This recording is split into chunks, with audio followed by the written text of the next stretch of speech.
This is Naked Mormonism. I pledge my life, all that I may have. I will strive to the utmost of my ability to be what you would want me to be. It's time to find the truth.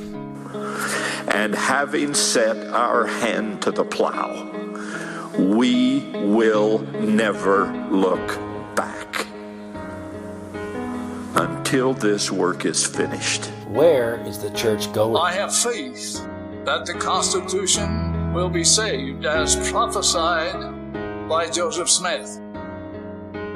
But it will not be saved in Washington. It will be saved by enlightened members of this church. The explicit tag is there for a reason. So if you get offended at what's said, it's not for you. But most importantly, may you ponder the truths you've heard. May they help you become even better than you were. Skepticize everything.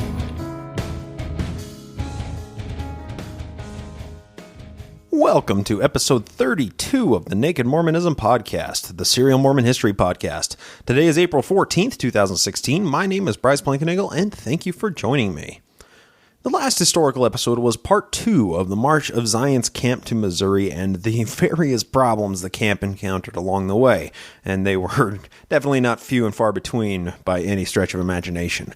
We had David Michael on to add in his knowledge of military history as a fellow history nerd, and honestly, I had a really good time talking about Joe's first military campaign that, ended with a non-epic, non-climax and simply making the situation worse. For all of the people in Missouri and Kirtland as well. This march was undertaken for the purpose of reinstating the Missouri Mormons that had been chased out of independence back into their homes and houses. The Missourians hated the Mormons with their anti-slavery progressivism, and they really wanted them out of Jackson County, which was borne out in the Battle for Zion that happened in November of 1833.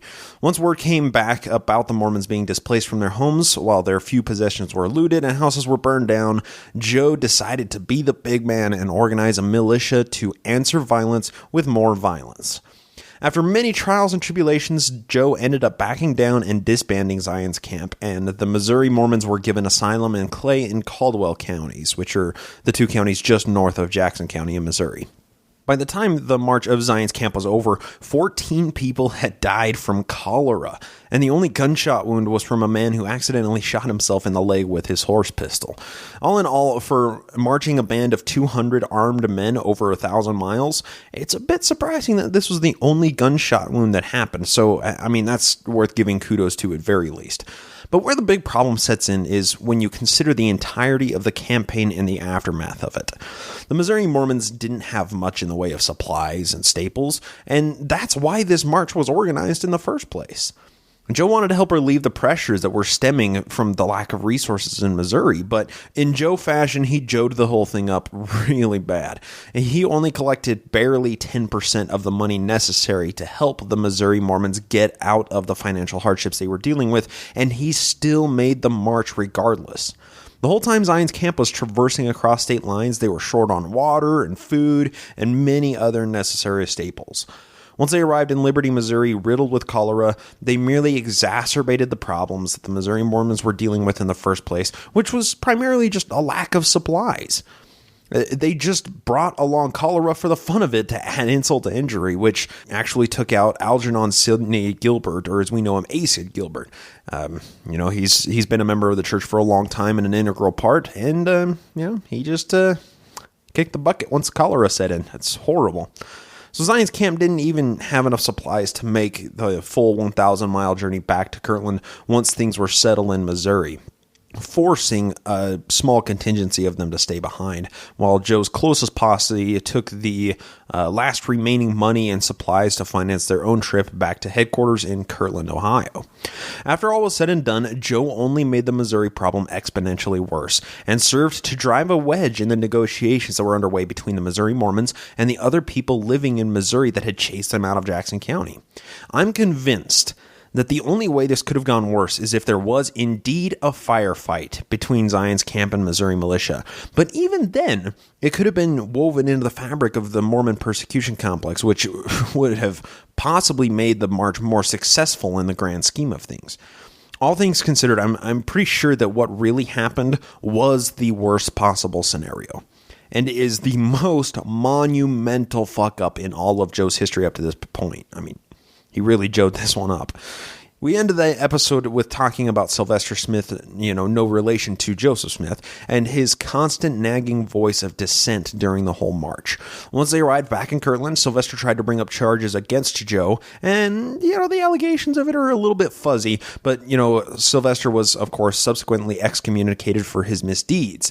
He was reinstated after signing a confession admitting fault on his part, which he subsequently recanted, after which he signed another statement fearing punishment, and was permanently reinstated into the church for, another couple of years, but we'll talk about that when it becomes relevant in our timeline.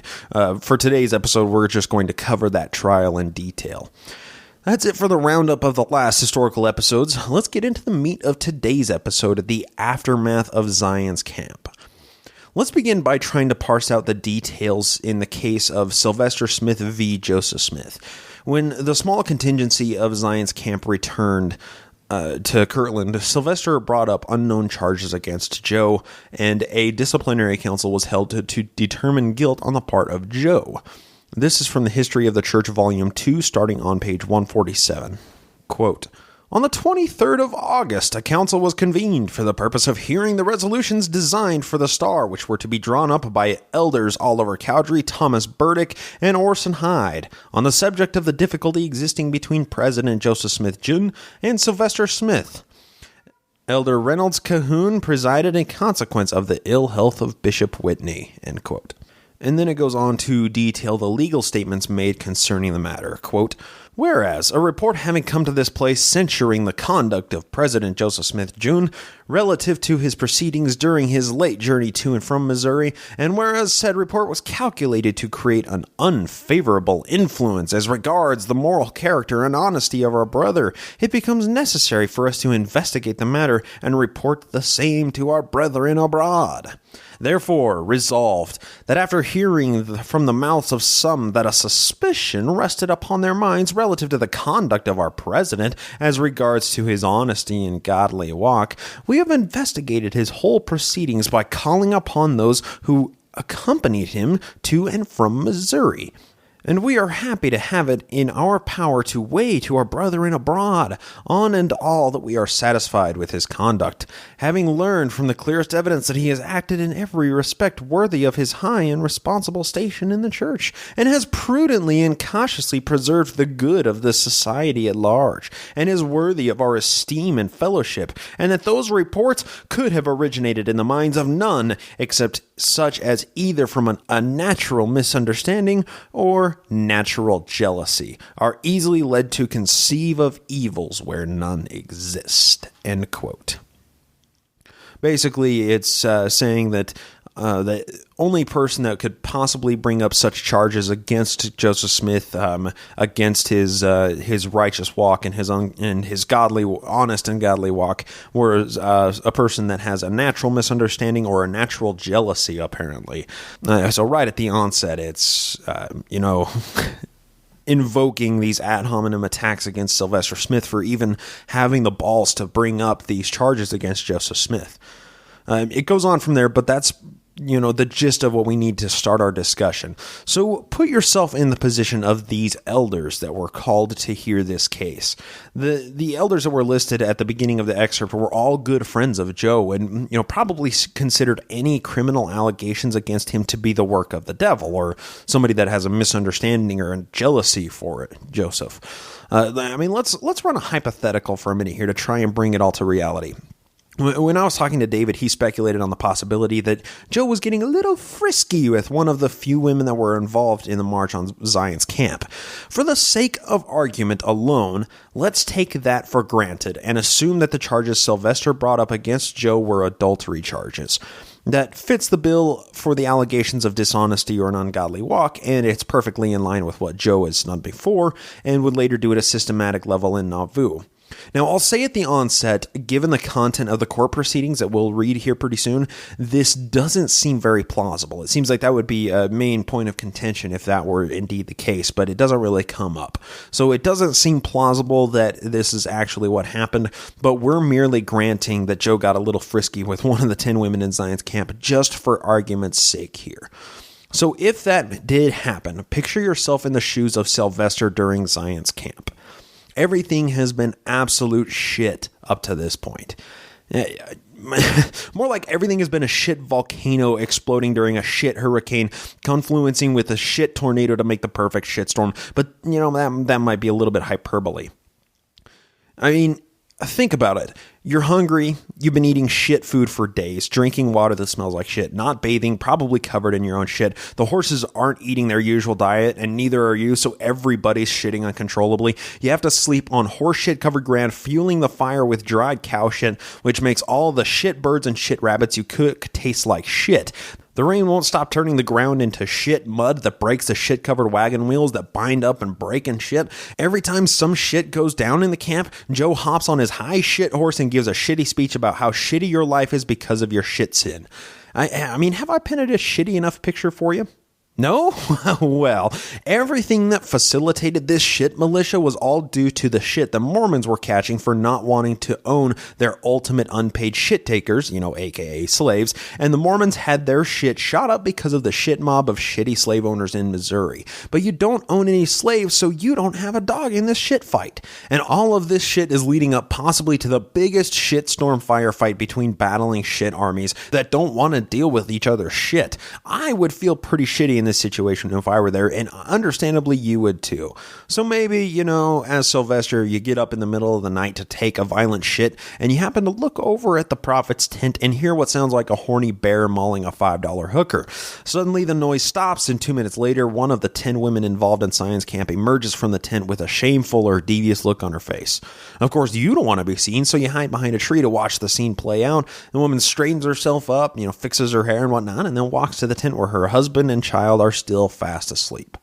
What the hell do you do in that situation? I mean, you could confront the prophet about it, but he'll just deny, and, find some way to weasel out of the accusation. You could keep your mouth shut and take the secret to the grave with you, but that doesn't do anybody any good. What's your third option? Maybe tell some of the other men in the camp that aren't quite as gung-ho to follow the prophet, or, maybe or have some doubts about Zion's camp, and maybe incite an insurrection through the ranks. Maybe like your 20 closest friends on the march or something. Well, we know that at one point 20 people did break off from the march, only to rejoin upon the realization that they would never make it back to Kirtland with their limited supplies.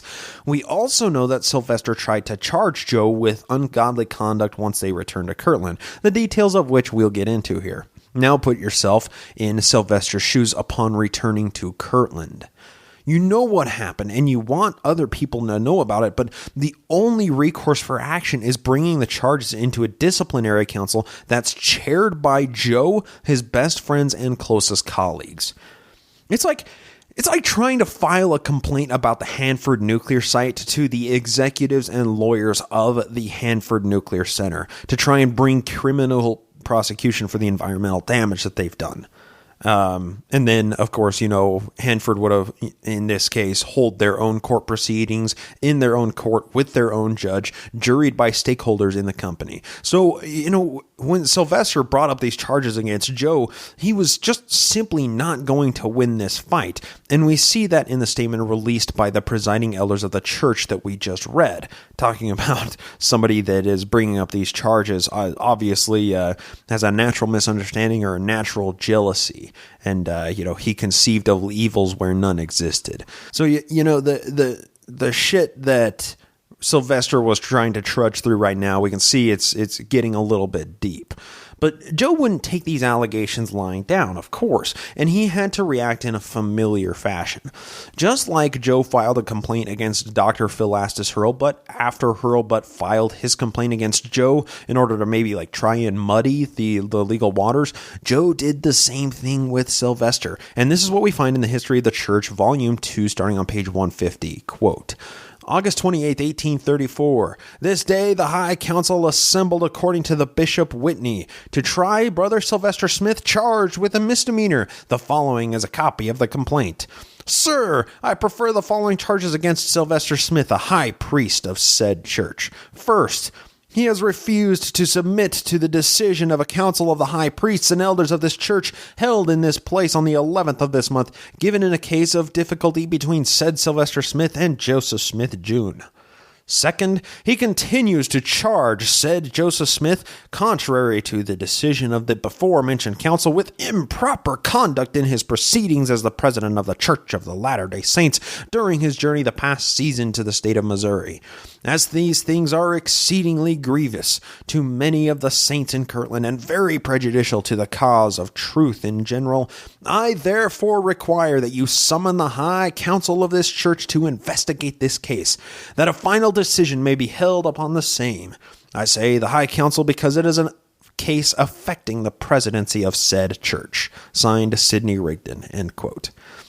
So what was that? That was just the actual formal complaint that Joseph Smith filed against Sylvester Smith with the help of Sidney Rigdon here, and Sidney Rigdon absorbing it in as an ecclesiastical matter as opposed to a legal matter.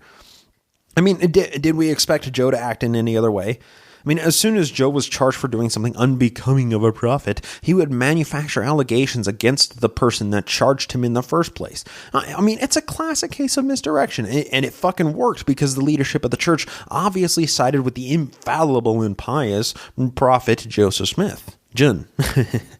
In researching this dispute between Sylvester and Joe, I started transcribing the court documents into the show notes here, but in reading further and further through the court documents that are in the history of the church here, I think it'll be advantageous just to read it then in its entirety from the history of the church. Also, these documents don't exist anywhere else than in the history of the church.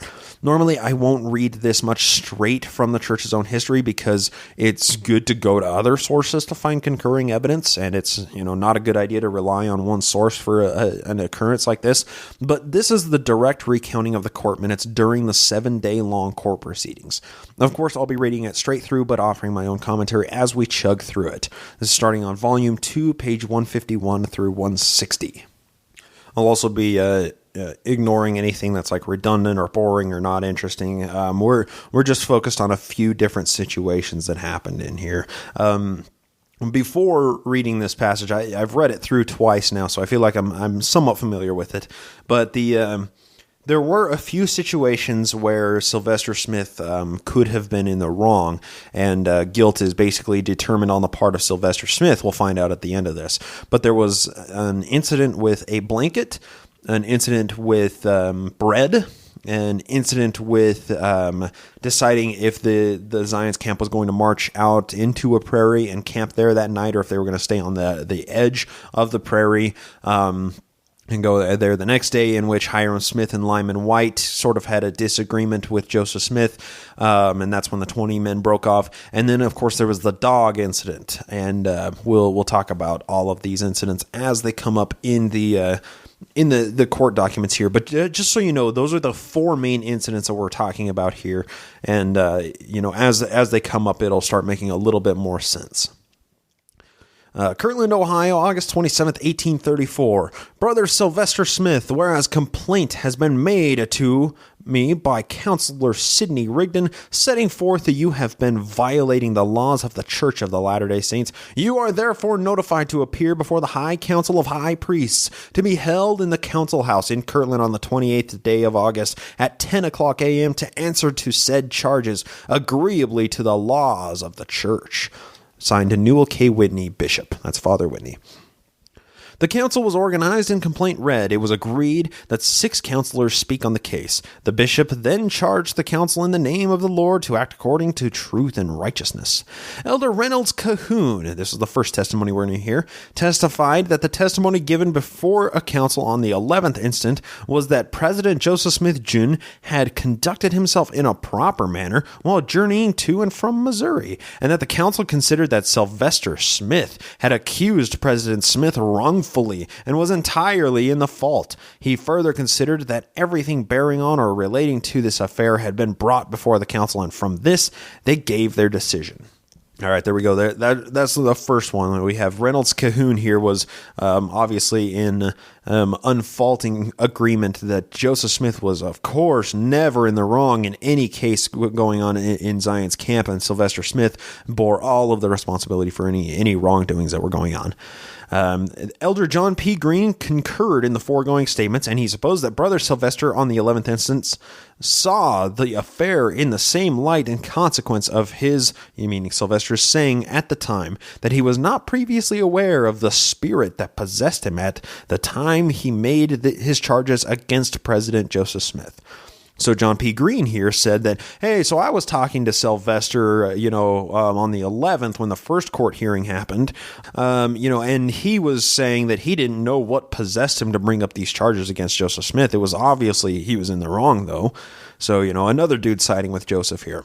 Elder Alpheus Cutler said he considered that the evidence given before the council on the 27th was sufficient to prove that the President Joseph Smith had conducted himself in an honorable manner during his late journey to and from Missouri, that he considered that the evidence there given was such that it could not be invalidated. So Alpheus Cutler was another guy that just sided with Joseph, saying that, of course, the prophet conducted himself like a prophet and in an honorable manner. It doesn't really, he's not really citing any evidence for that. He's just saying that, of course he was. Next, we go on to Elder Jacob Bump. Yes, Jacob Bump. What a great name. Beware of a Jacob that bumps in the night. Said that previous to the council of the 11th, his mind had been agitated, and it was in consequence in part of reports which had been in circulation respecting President Smith's conduct during his late journey to and from Missouri. But when he heard the case investigated before that council, his mind was satisfied that he had been misinformed, and was fully satisfied that President Joseph Smith had not acted in any respect contrary to righteousness before the Lord. All right, so Jacob Bump here just sided with Joseph again, saying, I heard rumors going around, but, once I found out, once the council investigated, then, of course, I knew that, Joseph Smith acted just like a man that is not contrary to righteousness before the Lord. That's what he said specifically. So, another guy siding with Joseph. Joseph seemed to have a lot of character witnesses here. This is quite interesting. Next, Elder Asa Lyman said that previous to the council, his mind had been agitated also. But was satisfied at the council, of course, and he verily believed from the evidence there given that President Joseph Smith had not acted contrary to justice. So let me point this out real quick. This court proceeding that we're reading right now is the second hearing, basically. There was on the 11th when they initially returned August 11th. Sylvester, that's when he filed the charges against Joseph Smith, basically for,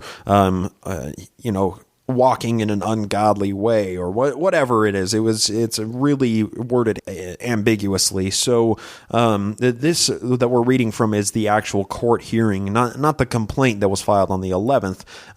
But when that complaint was filed, obviously a lot of people were talking and there was some rumors going around. So here, Asa Lyman was, said that his mind had been agitated also with the complaints that were coming back and the rumors that were flying around. So this is the hearing that was in answer to those rumors, basically. So that's what we're reading. And then when it talks about the 11th, that's the first complaint that we're referring to. See, and then it goes back to Elder Jacob Bump said that his mind was excited still further after conversing with Brother Sylvester previous to the 11th, which served in a degree to excite his mind further. Aha, there you go. So Jacob Bump was talking to Sylvester, and Sylvester obviously said something that made this Jacob Bump have a problem with Joseph Smith. And it goes on, Elder Edmund Bosley said that he understood the case on the 11th in the same light as stated by Brothers Cahoon and Whitney. So Edmund Bosley, of course, is a character witness for Joseph here. Elder John Rudd, Ezekiel Ryder, and Samuel H. Smith viewed the case in the same light. So that's three more people that were sitting in on behalf of Joseph Smith in this case. Elder Orson Hyde said that he considered that Brother Sylvester was to publish a confession in the Evening and Morning Star, and that he himself had been in the fault, that the president had not committed fault, as he, Sylvester, had previously stated. Of course, Orson Hyde says that, President Smith wasn't committing fault, that Sylvester had stated that he did. Siding with Joseph, imagine that. Then a bunch of guys concurred to that statement. Elder Oliver Cowdery said that after listening to all the reports and evidences from the beginning up to the decision on the 11th instant, he considered that Brother Sylvester was to acknowledge that all the charges previously preferred in public against Joseph Smith were ungrounded, and that he, Sylvester, was the one and the only one in fault, touching all circumstances occurring between himself and President Joseph Smith, and that the other charges indirectly preferred as grievances of others were also without foundation. Of course, Ollie Cowdung just sided with Joseph in this case, but he wasn't even there. That's the thing. Cowdung was, Ollie was still back in Kirtland running the church with Sidney Rigdon while Joseph was making this march. So he didn't see any of this shit. He just heard what was coming back and was like, yeah, that might sound like Joseph, but I don't think Joseph did that. Blah, blah, blah. Yeah, that's just bullshit. I'm sorry. This is what happens when companies police themselves, or when churches police themselves. We're seeing this being played out right here. And it also says something that I wanted to touch on here. It says that Sylvester was the one and the only one in fault, touching all circumstances occurring between himself and the President Joseph Smith. Have you ever been involved in a disagreement or a fight with somebody that was completely and wholly just the one person's fault? I mean, that's kind of the point of argumenting, is you feel like you're in the right, the person you're arguing with is in the wrong.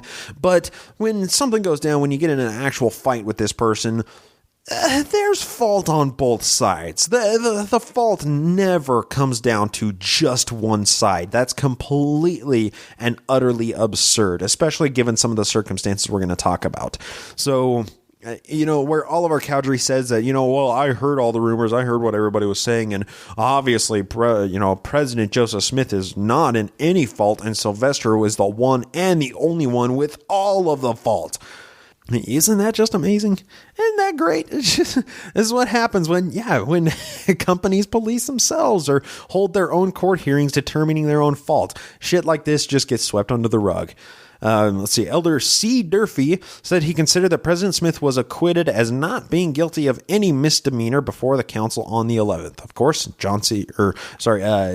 C. Durfee concurred with that. Then after that, John Smith concurred in the above. So John Smith was in agreement. And then it goes back to Elder Orson Hyde, said that he had accompanied President Smith to Missouri from Mansfield to Ohio, except leaving him for a short time to visit the governor of Missouri. He was present when Brother Sylvester reproved President Smith concerning a certain difficulty arising about a dog. Here we go. And he considered President Smith's reproof for just at the time, as he well recollects stating the names in substance to President Smith. He said he did not consider this reproof had any tendency to lessen the esteem of the brethren for President Smith, but if it had, in consequence of a confession in general terms for the President Smith about that time, he thought that sufficient to heal any hard feelings then existing against them, or that might exist, and that during his journey to the West, he could not say that he had seen anything in President Smith's conduct contrary to the true principles of his profession as a man of God. So Orson Hyde, of course, chimed in again. Orson Hyde was involved in the march, and he was, one of Joe's personal assistants, basically, because he's in a leadership position in the church. So, of course, Orson Hyde here got up on the stand and said, hey, something happened with a dog, and then Joe reproved Sylvester for the situation, and that reproof was just at the time. It wasn't, Joseph was just in giving that reproof. It wasn't unfounded for for Joseph chiding Sylvester Smith about this dog. So, of course, Joseph was never in the wrong in any case here. Then it goes on to talk, Elder Luke S. Johnson said that he fell in company with President Smith at Mansfield, Ohio, and accompanied him most of the way to Missouri, and that during the whole course of the journey he did not see anything in his conduct to lessen his esteem for him as a man of God. But he said he heard President Joseph Smith reprove Brother Sylvester concerning a certain matter respecting some bread, and he did not hear the whole, and thought at the time that the reproofs were rather severe, but had learned since that they were not more severe than just. Of course. So Luke Johnson. Earlier, Orson Hyde said, yeah, there was a thing going on with a dog, and Joseph, bitched out Sylvester Smith for, getting mad at his dog or whatever. And now Luke Johnson here is saying, yeah, well, there was this issue with the bread, and, Joe bitched out Sylvester Smith again on it. And, upon discussing the matter further, I decided that, this reproof was, rather severe, but it was not any more severe than it was just. So Sylvester deserved the beating, basically. It's just amazing. President Joseph Smith was then called upon to make a statement concerning the transactions as they happened at the time these reproofs were given. All right, here we go. So this is President Joseph Smith on the stand talking about his side of the story against Sylvester here. He said that Brother John S. Carter came to him to know whether Brother Sylvester had conducted himself right in the affairs between Sylvester and Brother Parley P. Pratt, P. Cubed, when Brother Pratt called upon Sylvester for some bread for supper. He learned from Brother Pratt's mouth that Brother Sylvester had more bread than he needed at the time, yet directed him to someone else, who he, meaning Sylvester, said had sufficient. Okay, so that it was kind of confusing here, but this is the bread incident that we're talking about here. What happened is Brother, Parley P. Pratt, P. Cubed here, he was, I don't know if he was just not in the bread line or what in the camp, but basically Sylvester was given an extra portion of bread to go give it to P. Cubed. And apparently, Sylvester just ate that bread, saying that P. Cubed didn't need it or didn't want it when he offered it, and that's where one of these reproofs happened, because apparently P. Cubed was like, hey, motherfucker, I was hungry, and Joseph Smith got up on a high horse and chided the fuck out of Sylvester Smith for stealing Parley P. Pratt's bread. And that's the situation we're talking about. This fight happened over bread, right? These guys didn't have a whole lot to spare, right? And they were all very hungry and thirsty, and a huge fight breaks out about bread. Yeah, simpler times, right? President Smith then went with Brothers Pratt and John S. Carter to Brother Sylvester's tent, where Brother Sylvester justified himself in not imparting a portion of his bread to Brother Pratt. There you go. So Sylvester was like, hey, well, Pratt said that he wasn't hungry, so I didn't give it to Brother Pratt, and, who knows what was said exactly. He then rebuked Brother Sylvester for contending that he had done right in this case, because if this was so, brethren might frequently retire to rest without food, and as long as Sylvester had bread, he was bound to impart to those who had none. And that under these circumstances, Brother Sylvester had conducted himself contrary to the principles of Christ, and that Sylvester's mind was darkened in consequence of his covetous spirit. Whew, all right, yeah, so once they found out this bread was missing, or once they found out that Pratt didn't have bread, of course, Joe confronted Sylvester about it and rebuked him for it. You wonder what that means in the term, because there's a few of these words in here that aren't very well described, but could mean a large swath of things when we're talking about reproofs and rebukings.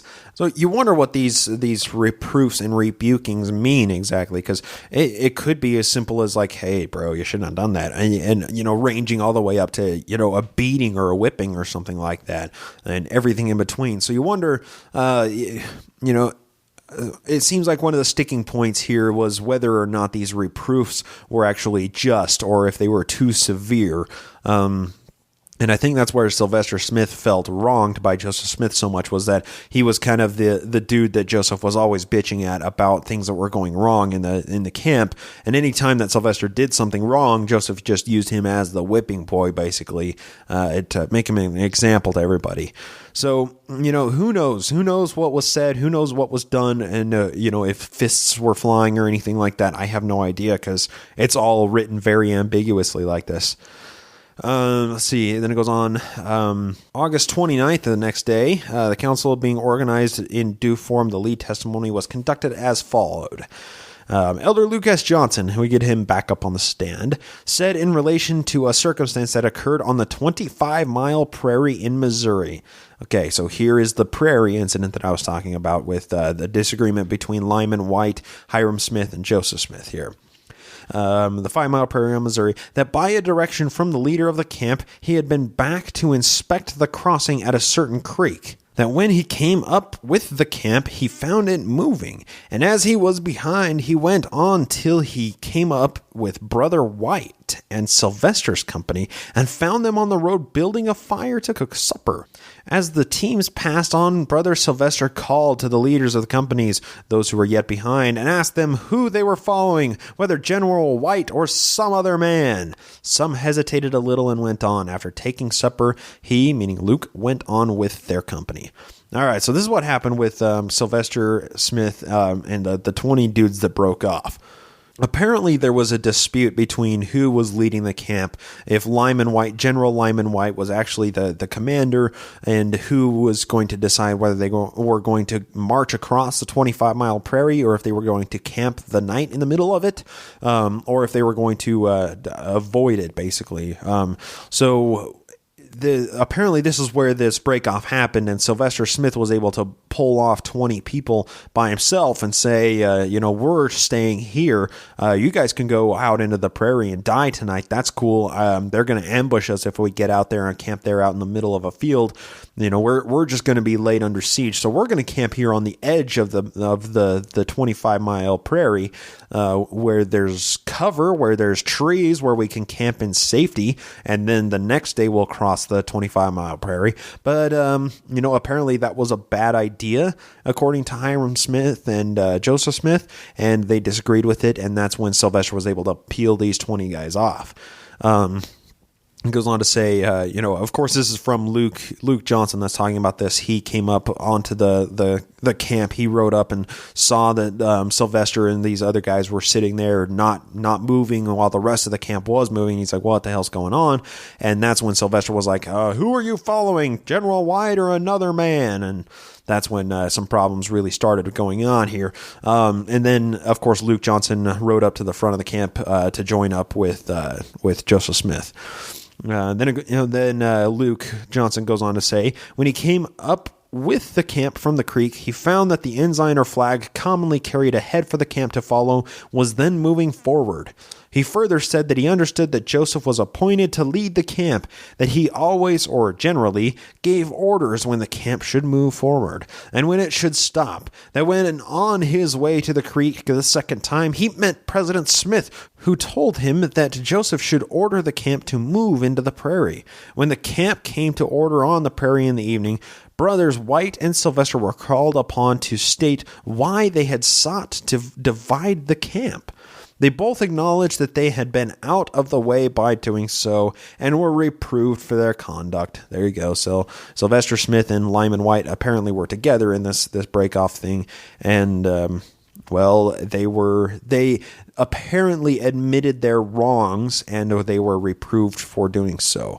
I would argue that they probably didn't feel like they were in the wrong, but they didn't have any other options but to stick with the company, right? They were going to die out on the prairie alone.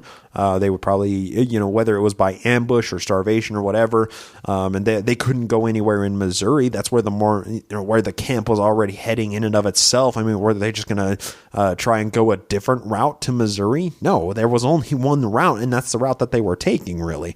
So there was only one feasible route, and that's the route that they were on. Were they going to try and make it back to Kirtland? No, they didn't have the supplies. They would have starved. So, of course, they were between a rock and a hard place, and they just probably had to accept this reproval or this reproval for their conduct here.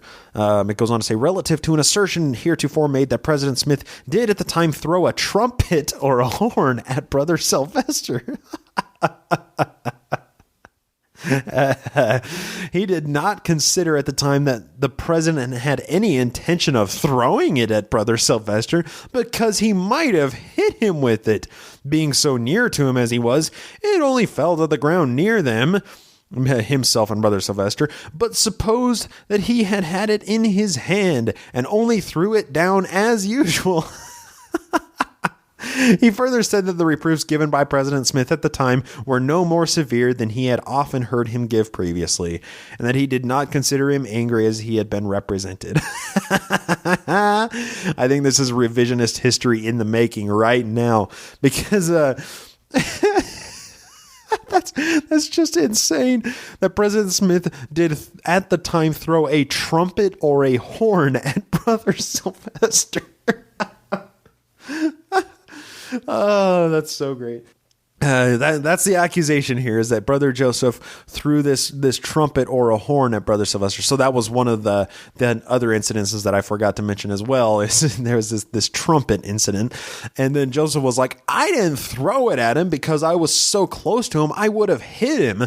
I just threw it on the ground like I usually do. That's the defense. That's so insane. I'm not buying it. I'm sorry. I'm not buying it. And the fact that Joseph was, reproved them after this and was like, you guys are real assholes and whatnot. And who knows what Joseph said. The fact that they just had to accept that and, tuck their dick in between their legs and just deal with the chiding that Joseph was dealing out. It just goes to show, like, Joseph was the infallible dude in this case. Like, that's how this is all being presented. It's very, very biased. And not only biased in, out of the history of the church that I'm reading it from, but also biased in the court presentation of it at the very onset. I mean, so far, we have only heard people testify in Joseph's behalf. That is all we have heard. We haven't heard a single person speak on the behalf of Sylvester.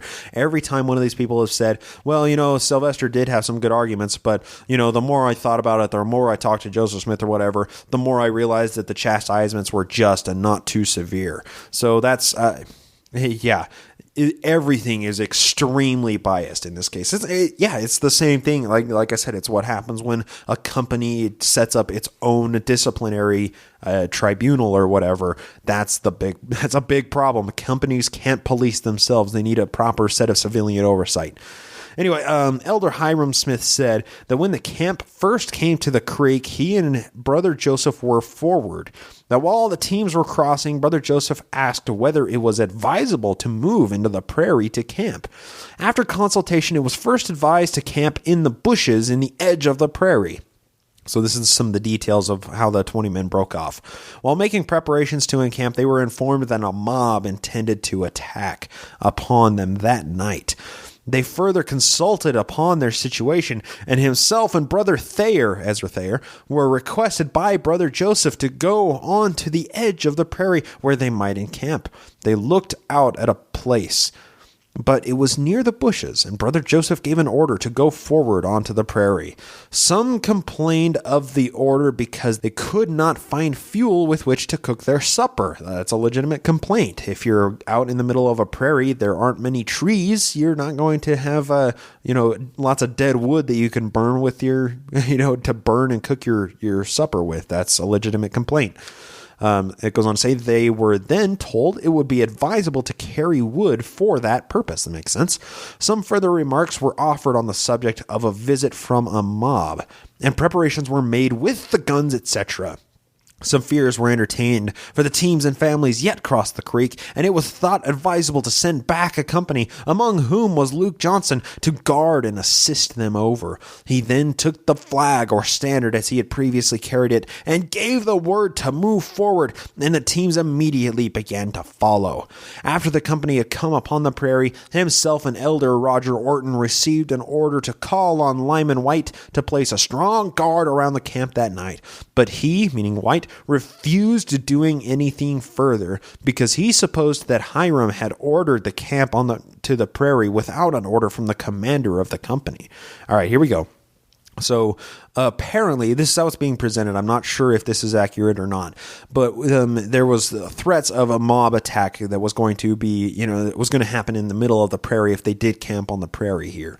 So Hyrum Smith commanded the army, or commanded everybody to go out onto the prairie here, and then said, Lyman, General Lyman White, we need guards. We need to set up in the middle of the night. We need to be on full guard. And of course, as it's presented here, White refused to do this because he thought that Hyrum had ordered the camp to do this instead of Joseph doing it. But it goes on to say, he was then informed by Brother Joseph that it was by Joseph's order that the camp moved onto the prairie. He was present when Brother Joseph reproved Lyman White and Sylvester Smith. That's of course, Luke Johnson that he's talking about was present when Joseph reproved these guys and saw the transactions concerning the trumpet or horn. And as to Brother Joseph's intention or design to throw it at Sylvester, he had no such thought at the time.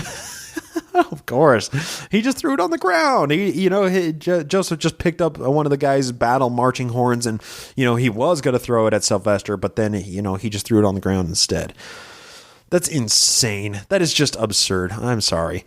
And as to Brother Joseph's intention or design to throw it at Sylvester, he had no such thought at the time, nor could he have such thought since. That at the time when Joseph had finished his remarks to Lyman White and Sylvester Smith, he threw the horn on the ground, and Brother White told him the next day that he had a jealousy existing in his mind against Hyrum for some days. Woo! An insurrection in the ranks. Is it going to be Hyrum Smith that's the second in command, or is it going to be this General Lyman White? Ooh, who knows? But now his mind was satisfied, and he had now no hardness or jealousy. He further said that when he had received the order for moving the camp onto the prairie, Brothers Lyman and Sylvester were nearby. Just amazing, isn't it? After all that was said and done, Luke Johnson said, yeah, so I know that there was a disagreement with Sylvester and with Lyman White and Hyrum Smith and Luke Johnson here.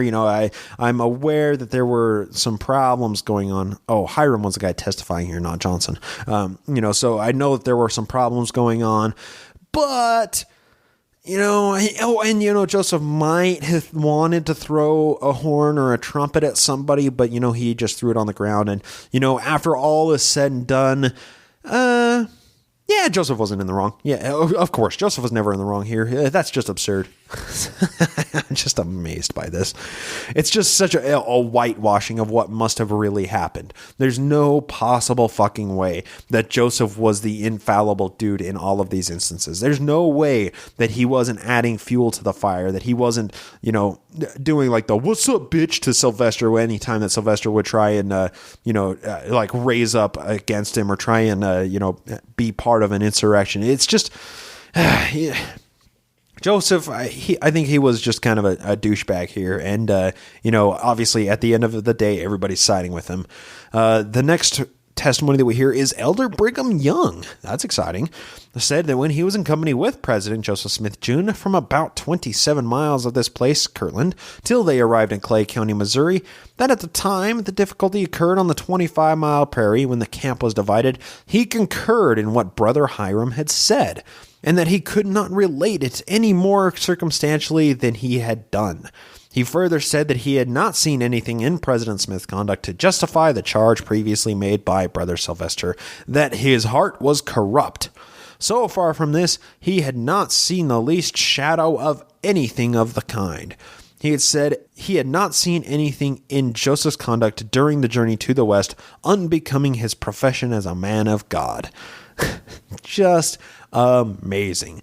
So Brigham Young got up there and he was like, yeah, so I saw the whole incident and I just agree with Brother Hyrum and I agree with everything everybody said about Joseph, and Joseph was never in the wrong, and Sylvester Smith was the guy that was jealous and his heart was corrupt. I didn't even see the shadow of anything that Joseph was doing wrong. It's just absurd. But the exciting thing here is the next line here says, question by Sylvester Smith. So while Brigham Young was up on the stand, Sylvester obviously voiced a question, and he said, do you not think that my character was injured in the minds of the weaker part of the camp in consequence of those reproofs and chastisements which were given me by Brother Joseph? That is a legitimate question, because if there's one dude that Joseph is always bitching at for everything that's going on in the camp, obviously everybody's going to see him as the villain. Everybody's going to side with Joseph and be like, oh yeah, that Sylvester guy, he's just possessed by an evil spirit or whatever. And I love Brigham Young's answer to this question. I did not.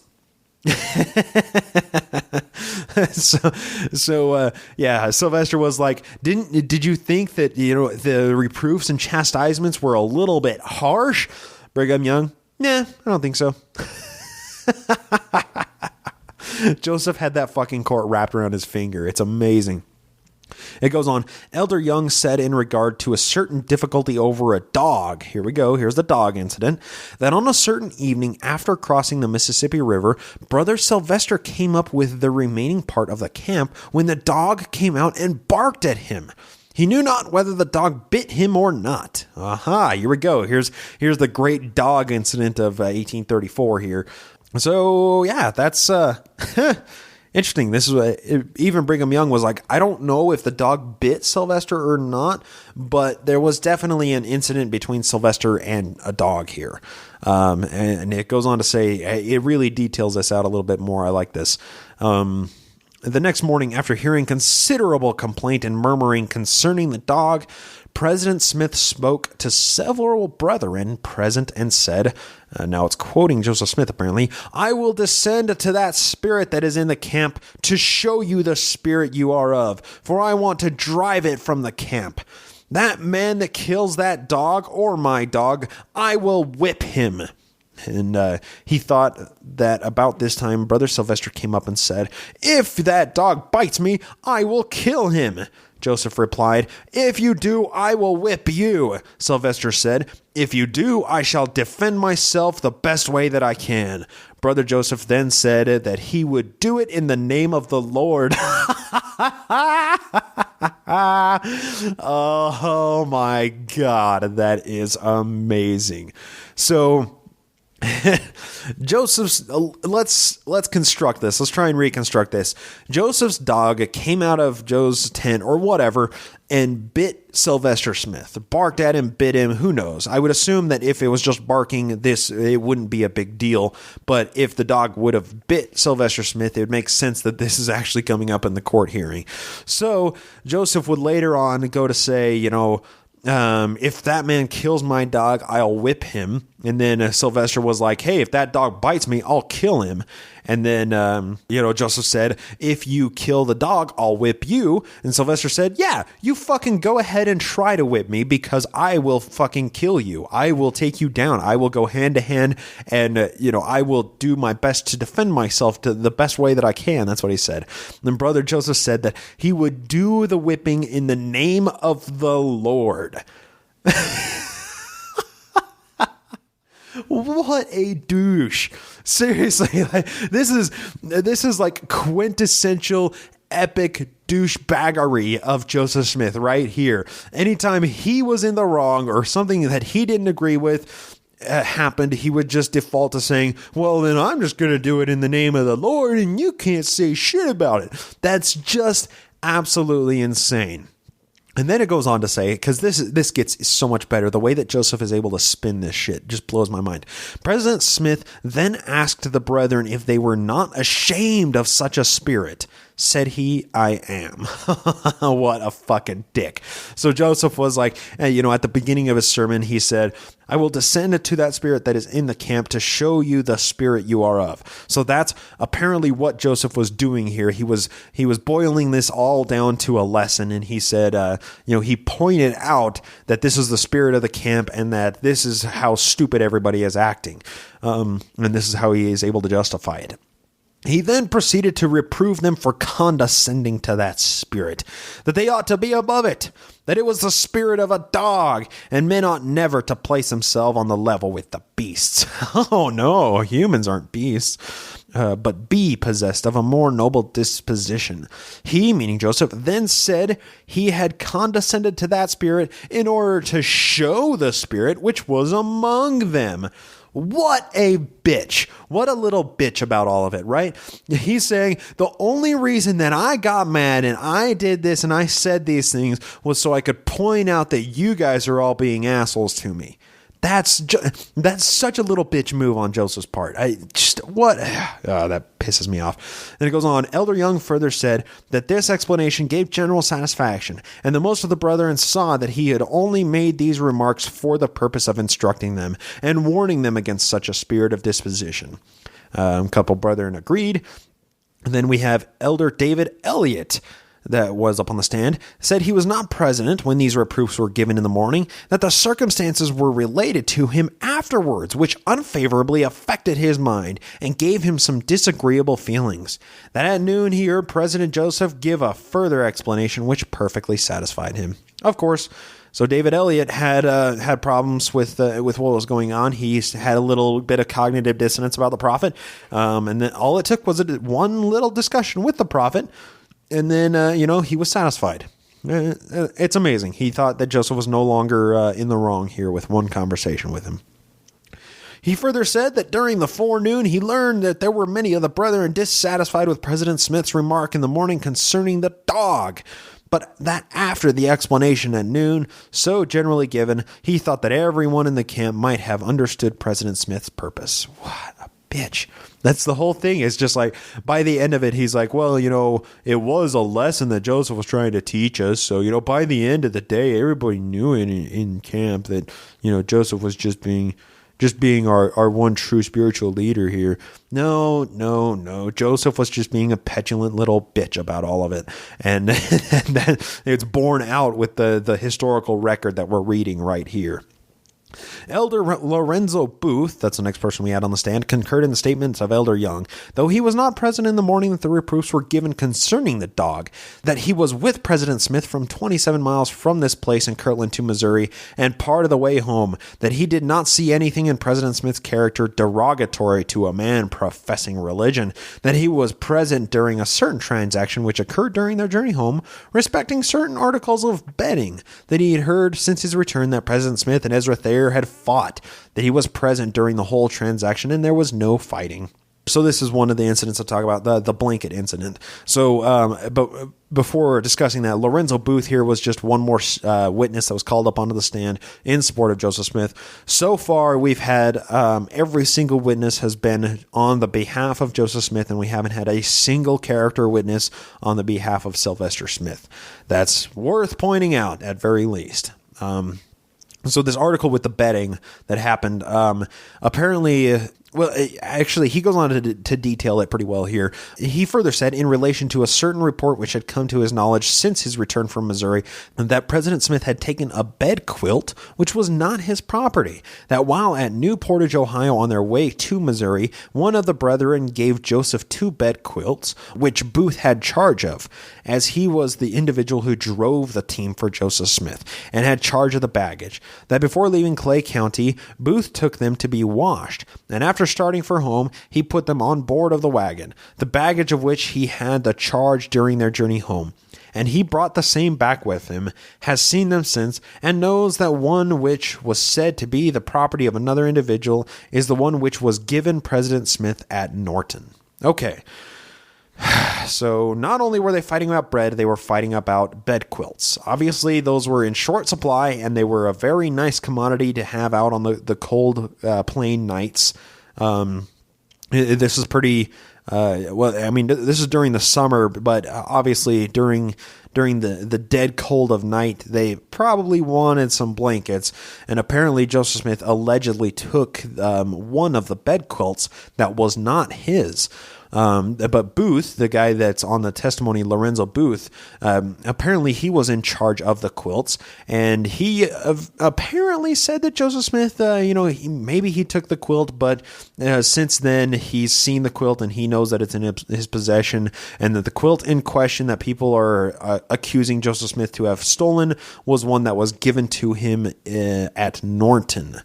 So that's the way that Joseph was able to get out of this. Whether or not he stole the quilt, who knows? I don't know. Maybe he did, maybe he didn't. But Joseph was able to weasel out of the allegations that he did. The next one, Counselor Frederick G. Williams, hey, Freddie G. Willie, makes an appearance, said, while at Norton, certain articles were handed to him to mark. Interesting, to mark, among which were 2 bed quilts, which he marked with common ink. Oh, that makes sense. Has seen certain bed quilts since his return and has no doubt, but this one in question is the one he marked. Oh, apparently, so Freddie G. Willie here was tasked with marking the quilt or something that they picked up at Norton that was supposedly given to Joseph Smith. And they said that the one that Joseph Smith had was the one that he marked. So obviously, Joseph Smith is not guilty of stealing a quilt here. Like I said, who knows if it happened, whether or not it did, but just was able to justify to justify away the allegations against him.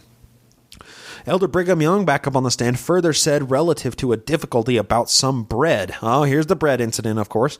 Elder John S. Carter on their journey to Missouri on the line between Ohio and Indiana to President Smith. Is this thing right? What thing?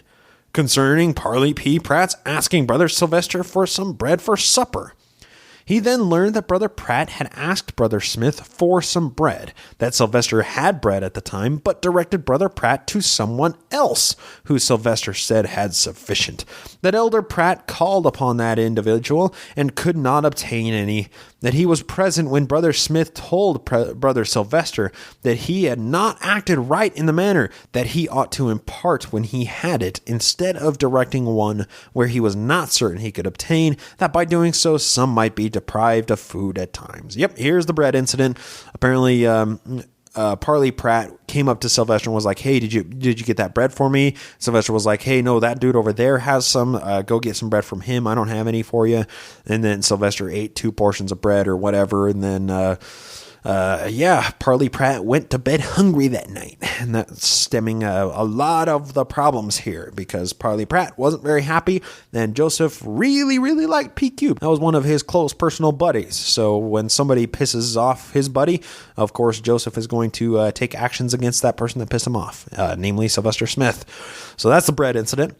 He further said that Brother Sylvester contended he had been right and justified his own conduct in the matter, that Joseph reasoned with Sylvester to convince him that he was in fault, but he continued to justify his course till President Smith reproved him sharply. Reproved him sharply. So Joseph was like, dude, you have too much bread. Give some to Parley Pratt. And Sylvester was like, no, I don't want to. And Joseph's like, no, you want it. You need it. You have to. And then they just fought and fought. And then finally, apparently, Joseph, quote, reproved him sharply. I don't know what that means. He fucking stabbed him? I mean, seriously, like, what exactly happened here? Of all the reproofs that have happened up to this point and after this, this is the only one that says sharply. So there was obviously, this one was a little bit more intense than the other reproofs and rebukings that Joseph was dealing out here to Sylvester. I feel bad. I mean, obviously Sylvester was a strong dude. He was probably an alpha male, as was Joseph Smith, and that's what was probably spurring a lot of their disagreements and whatnot. But regardless, the fact that Sylvester was being rebuked repeatedly over and over and over, this rebuking set itself apart from the other ones because it was apparently sharper than the rest. Amazing. Quite amazing. The next person on the stand, Elder Lyman Sherman, said that he concurred in Elder Young's statement concerning the bread, that he thought it was generally known that Elder Pratt, in consequence of Brother Sylvester's not furnishing him with bread, was deprived of bread that night. And at the time that Joseph told Sylvester that Pratt did not obtain any bread in consequence of Brother Sylvester not supplying him with it. So yeah, that's Lyman Sherman is concurring Young's statement here, Bloody Brigham Young's statement, saying, yeah, so Brother Sylvester was definitely in the wrong here, and Pratt was deprived of bread that night and went to sleep hungry. So, yeah, interesting. We get Elder Jacob Bump back up on the stand. Said that since the Brethren's return from the West, he had gone with Sylvester to Elder Rigdon to advise concerning the adjusting of certain complaints which were in circulation respecting Joseph Smith's conduct on the journey to and from Missouri. That Brother Sylvester told Brother Rigdon that Elder Pratt did not obtain bread of the individual to whom he sent him. Interesting. So apparently Jacob Bump went with Brother Sylvester to talk to Hinchpin Rigdon about this whole bread incident, and was like, yeah, so Pratt did actually go hungry that night. So that's actually true. But who knows who was at fault here? I can see that Sylvester being hungry might have been out on the lookout for himself, and might have taken an extra portion of bread to keep his own energy up, thus depriving Parley Pratt of bread. But I don't know. I don't know what happened. That's a problem with this. Reading it through a court document like this is we can't understand the exact reality of it, of what truly happened until those Google time goggles are invented. It's going to be tough to actually parse the historical reality out of this. There's just a little bit more, and then we finally get to Sylvester's statement, which is just fucking glorious. Elder Orson Hyde then exhibited an account current taken from the receipt of monies and other property expended during their late journey to and from Missouri. This account was taken from documents during the journey by Counselor Frederick G. Williams, Freddie G. Willie, who said that the account exhibited was correctly taken from his accounts, as he had the charge of the monies and attended to paying them out, etc. So Freddie G. Willie was in charge of the money that was going in and out of the camp at the time.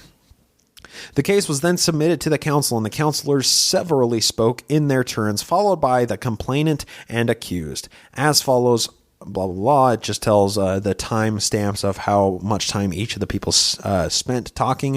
And then the final paragraph we're going to read out of this says, the accused, Sylvester Smith, commenced 18 minutes before 10 o'clock and spoke 1 hour and 18 minutes. The moderator then gave the following decision. And this is the statement. And it is fucking amazing. Here we go.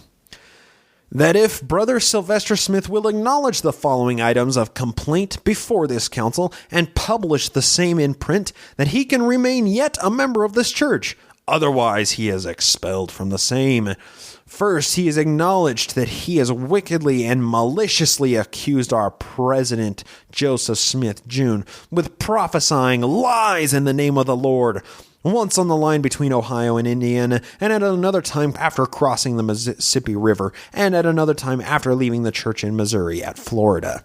And he is to acknowledge that in making these charges against President Joseph Smith, Jr., he has himself willfully and maliciously lied. That he has maliciously told falsehoods in saying that President Joseph Smith Jr. has abused him with insulting and abusive language, and also in injuring his character and standing before the brethren while journeying to Missouri. That he further cast out insinuations concerning President Joseph Smith's character, which was also an evil and malicious design to injure President Smith's standing in the church. That he further acknowledges that he has abused the former councils which have sat upon this case and wickedly and maliciously insulted their just and righteous decisions. That he has further tantalized this present council in seeking to excuse himself, contrary to the advice of the counselors, after acknowledging that it was organized by the direction of revelation, and further, that he has willfully and maliciously lied by saying that Brother Joseph Smith Jr. had prohibited the liberty of speech on their journey to Missouri. That he acknowledges that he has wickedly and maliciously lied by charging President Joseph Smith Jr. of being possessed of a heart as corrupt as hell. The counselors were then called upon to give their assent to the foregoing decision, and they concurred unanimously. I hereby certify that the foregoing charges or complaint are just and true, and hereby acknowledge the same as set forth in the decisions of this council by signing my own proper name to their minutes with my own hand. Signed, Sylvester Smith. The above was signed for fear of punishment. End quote. It's all so fucking clear when we look at it that way, right? Malicious, the word malicious was in that passage 7 times, and it was usually coupled with wicked, wicked and malicious lies, wicked and malicious accusations, willfully and maliciously lied, told malicious falsehoods. Okay, that is obviously character assassination. That is all this is. It is designed in the case of Sylvester Smith signing such a horrible statement that is so damning to his character.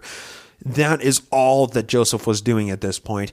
Not only had the court found that Joseph was not guilty on a single account here, he didn't do a single fucking thing wrong in everything that we just talked about. It was all at the fault of Sylvester Smith. Not only was Joseph Smith able to prove that in the court of law, he was also able to convince Sylvester Smith for the fear of punishment. It says that explicitly, the above was signed for fear of punishment. Joseph was able to convince this motherfucker to sign this statement that destroyed his own character and standing in the church. What a bitch.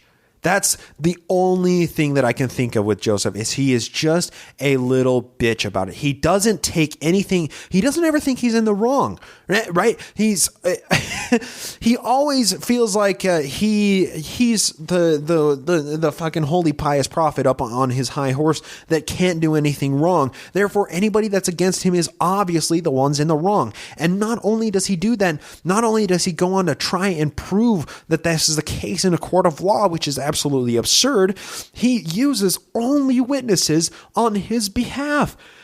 There wasn't a single witness that was concurring anything that Sylvester Smith said. There wasn't a single character witness for Sylvester Smith. There wasn't a single thing in that entire book that shed any sort of light on the character of Sylvester Smith, or on the flip side, demeaned the character in any sort of sense of Joseph Smith.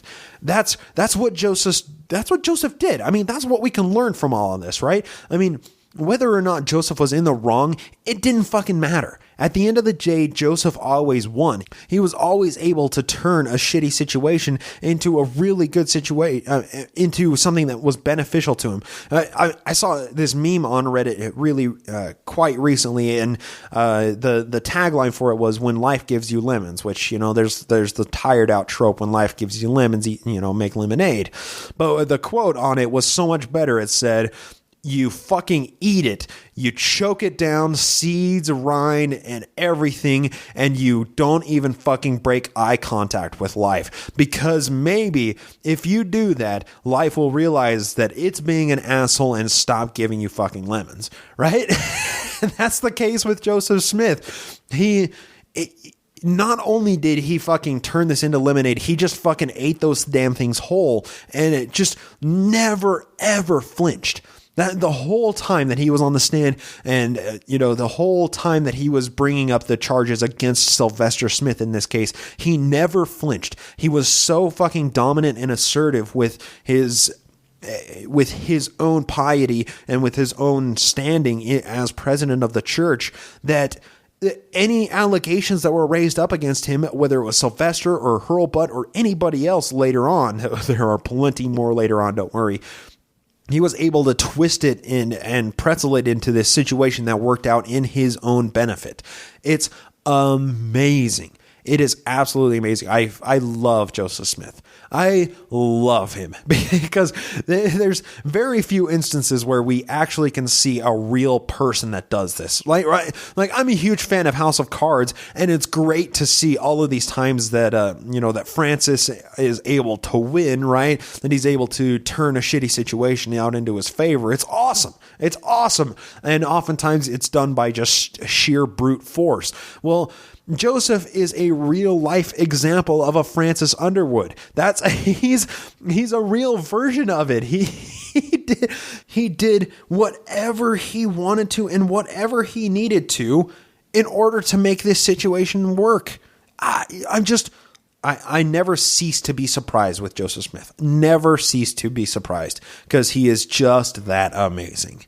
All right, so now that we have kind of fleshed out the details of what happened between Sylvester and Joe, and we understand how much Joe just was able to pretty much whitewash everything in his favor, that takes us to the end of 1834. Now, I know everybody is probably wondering what happened in Kirtland with Hinchpin and Rigdon when they were in control while Joe and friends were on their perilous journey to Missouri and back. And so am I. I'm wondering just as much as you.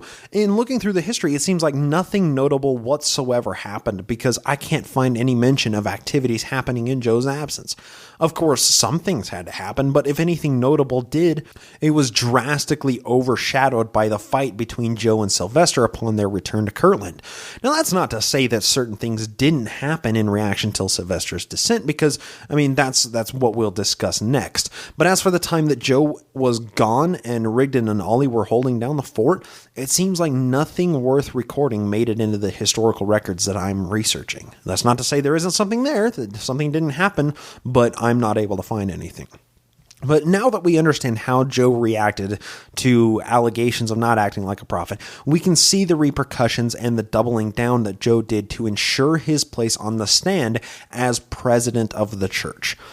First, we have to set the scene in order to understand what else was going on. The newspaper, the Evening and Morning Star, that was printed in Independence was no longer in print because, well, of course, the Independence printing press had been destroyed.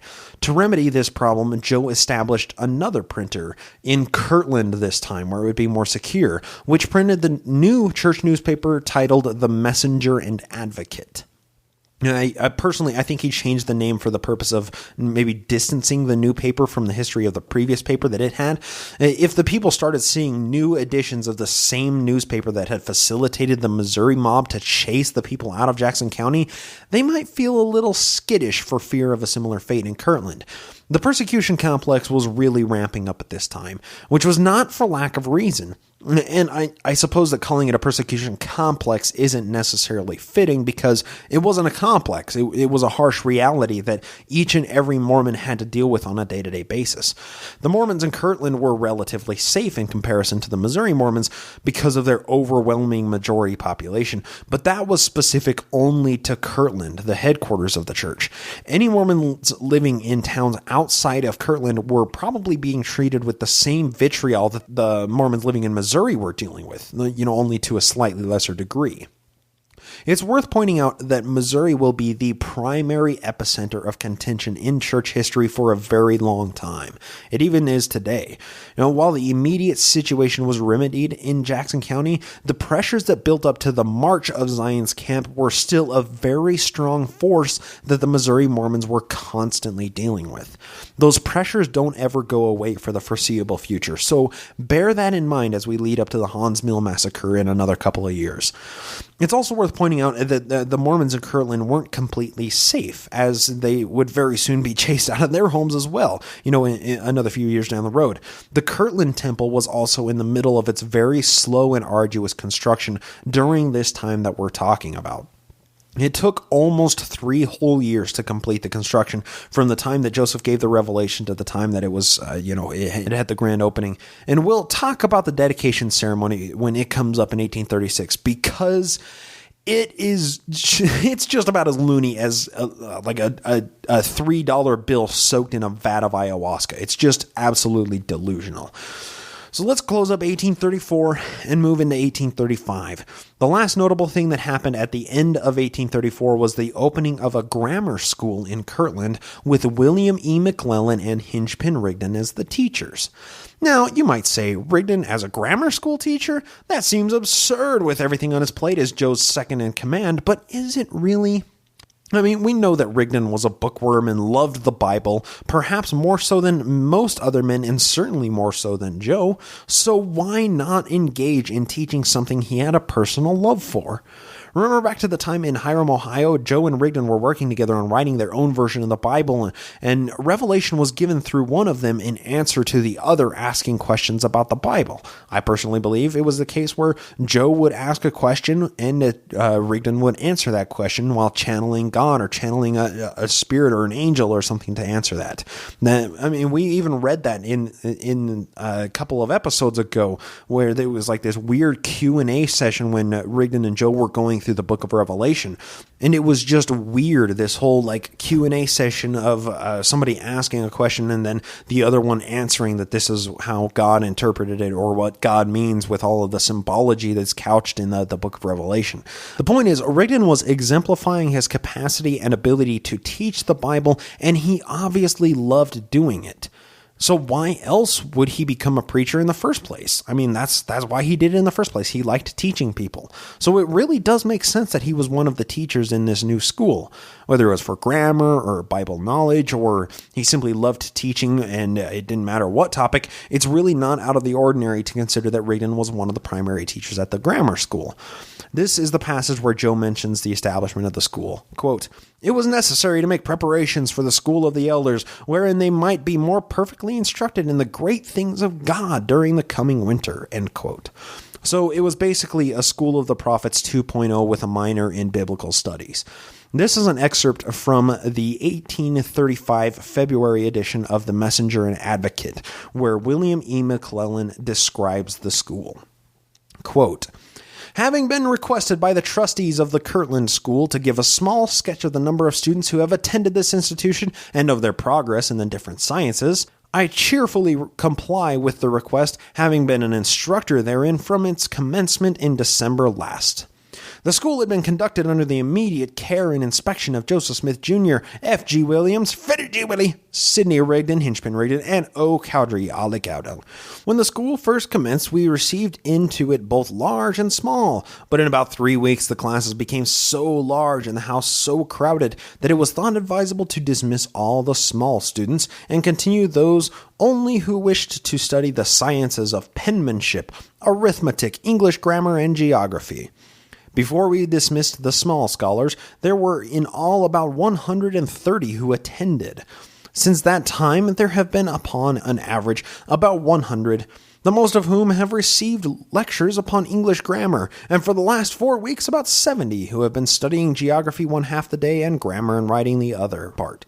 T. Burdick's arithmetic, S. Kirkham's grammar, and J. Olney's geography have been used with Webster's dictionary as standard. Interesting, Webster's dictionary, a little name drop in there.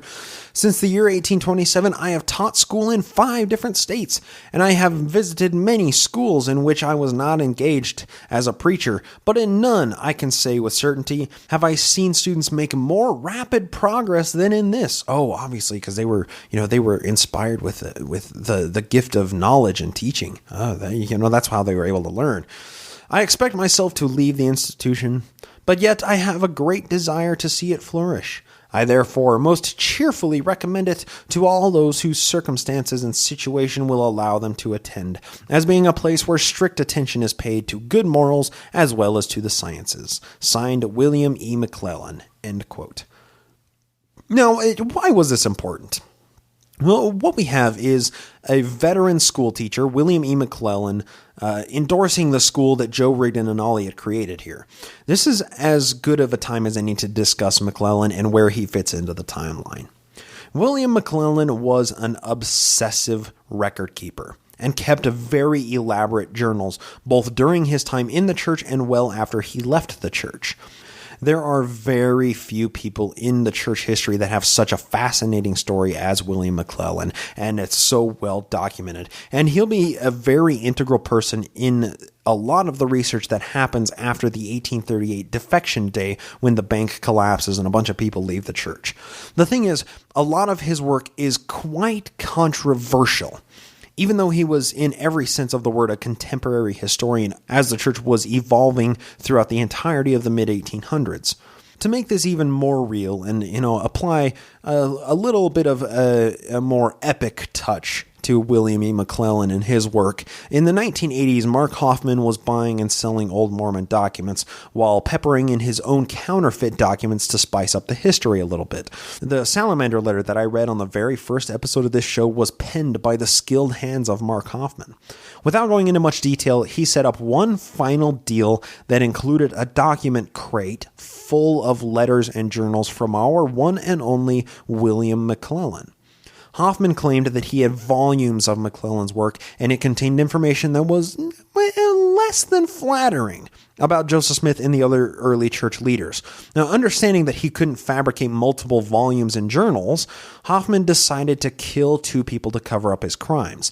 A pipe bomb that he was about to use on somebody had a premature detonation, which nearly killed Hoffman and led to his arrest and conviction. Now, during the court proceedings, the court tried to subpoena the McClellan collection that Hoffman claimed to have. And it was later found out that the church unwittingly had the entirety of the McClellan collection in their own archives the whole time. Hoffman pulled a real fast one on them there.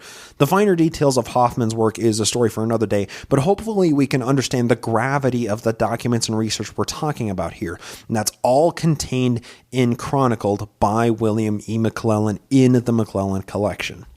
Like I said, William McClellan is an integral part of our timeline, and he just can't go without a proper name or nickname.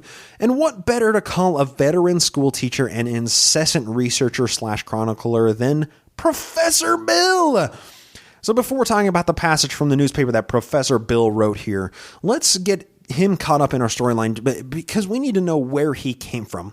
So Professor Bill McClellan was born on January 18th, 1806, less than a month after Joe was born. He was living in Tennessee when Samuel Smith and Reynolds Cahoon were preaching there in the summer of 1831, and he gave up whatever he was doing and ended up following them back to Kirtland to be baptized. I think he was actually baptized along the journey back. So very soon after Professor Bill was baptized, he became ordained as an elder of the church and would assume various leadership roles throughout his tenure. He was an important part of negotiations between the Missourians and the Mormons that were living in Missouri because he was involved in that. He was living in Missouri at the time, while Zion's Camp was marching out there. He followed Joe back to Kirtland after Zion's Camp was disbanded, and that leads us to the point during which he wrote that passage that we just read, and he was one of the teachers in the School of the Elders. Now, there is a Wikipedia article that gives a very, very quick synopsis about him, but it also has this picture, which is really cool. If I had to guess, it was probably taken in the maybe 1850s or 1860s, and this guy looks like the most interesting man in the world after a 10-year alcoholic binge where he really let himself go. He has this gnarly chin-strap beard that's kind of integrated with his big bushy sideburns, and it all looks like a scraggly white rat's nest is trying to eat his face and just stopped halfway up. Although I do have to say, he has one of the most suave-looking David Beckham hairdos I've ever seen. It's quite amazing. He was ahead of his time with the hairdo. So Professor Bill writes this incredibly positive endorsement of the School of the Elders 3 months after it was organized. He wrote this in February. It was organized at the end of December.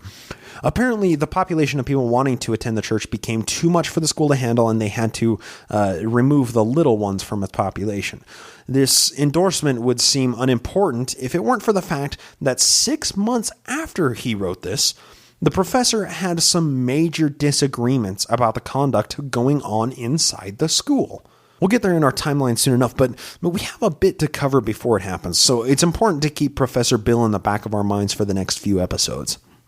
So I'm not quite done with talking about that article, that February 1835 issue of the Messenger and Advocate, because there's something very important in there that we need to talk about as well, and we'll discuss that up to the end of this episode. But before we do, we have to talk about the organization of the Quorum of the 12 Apostles.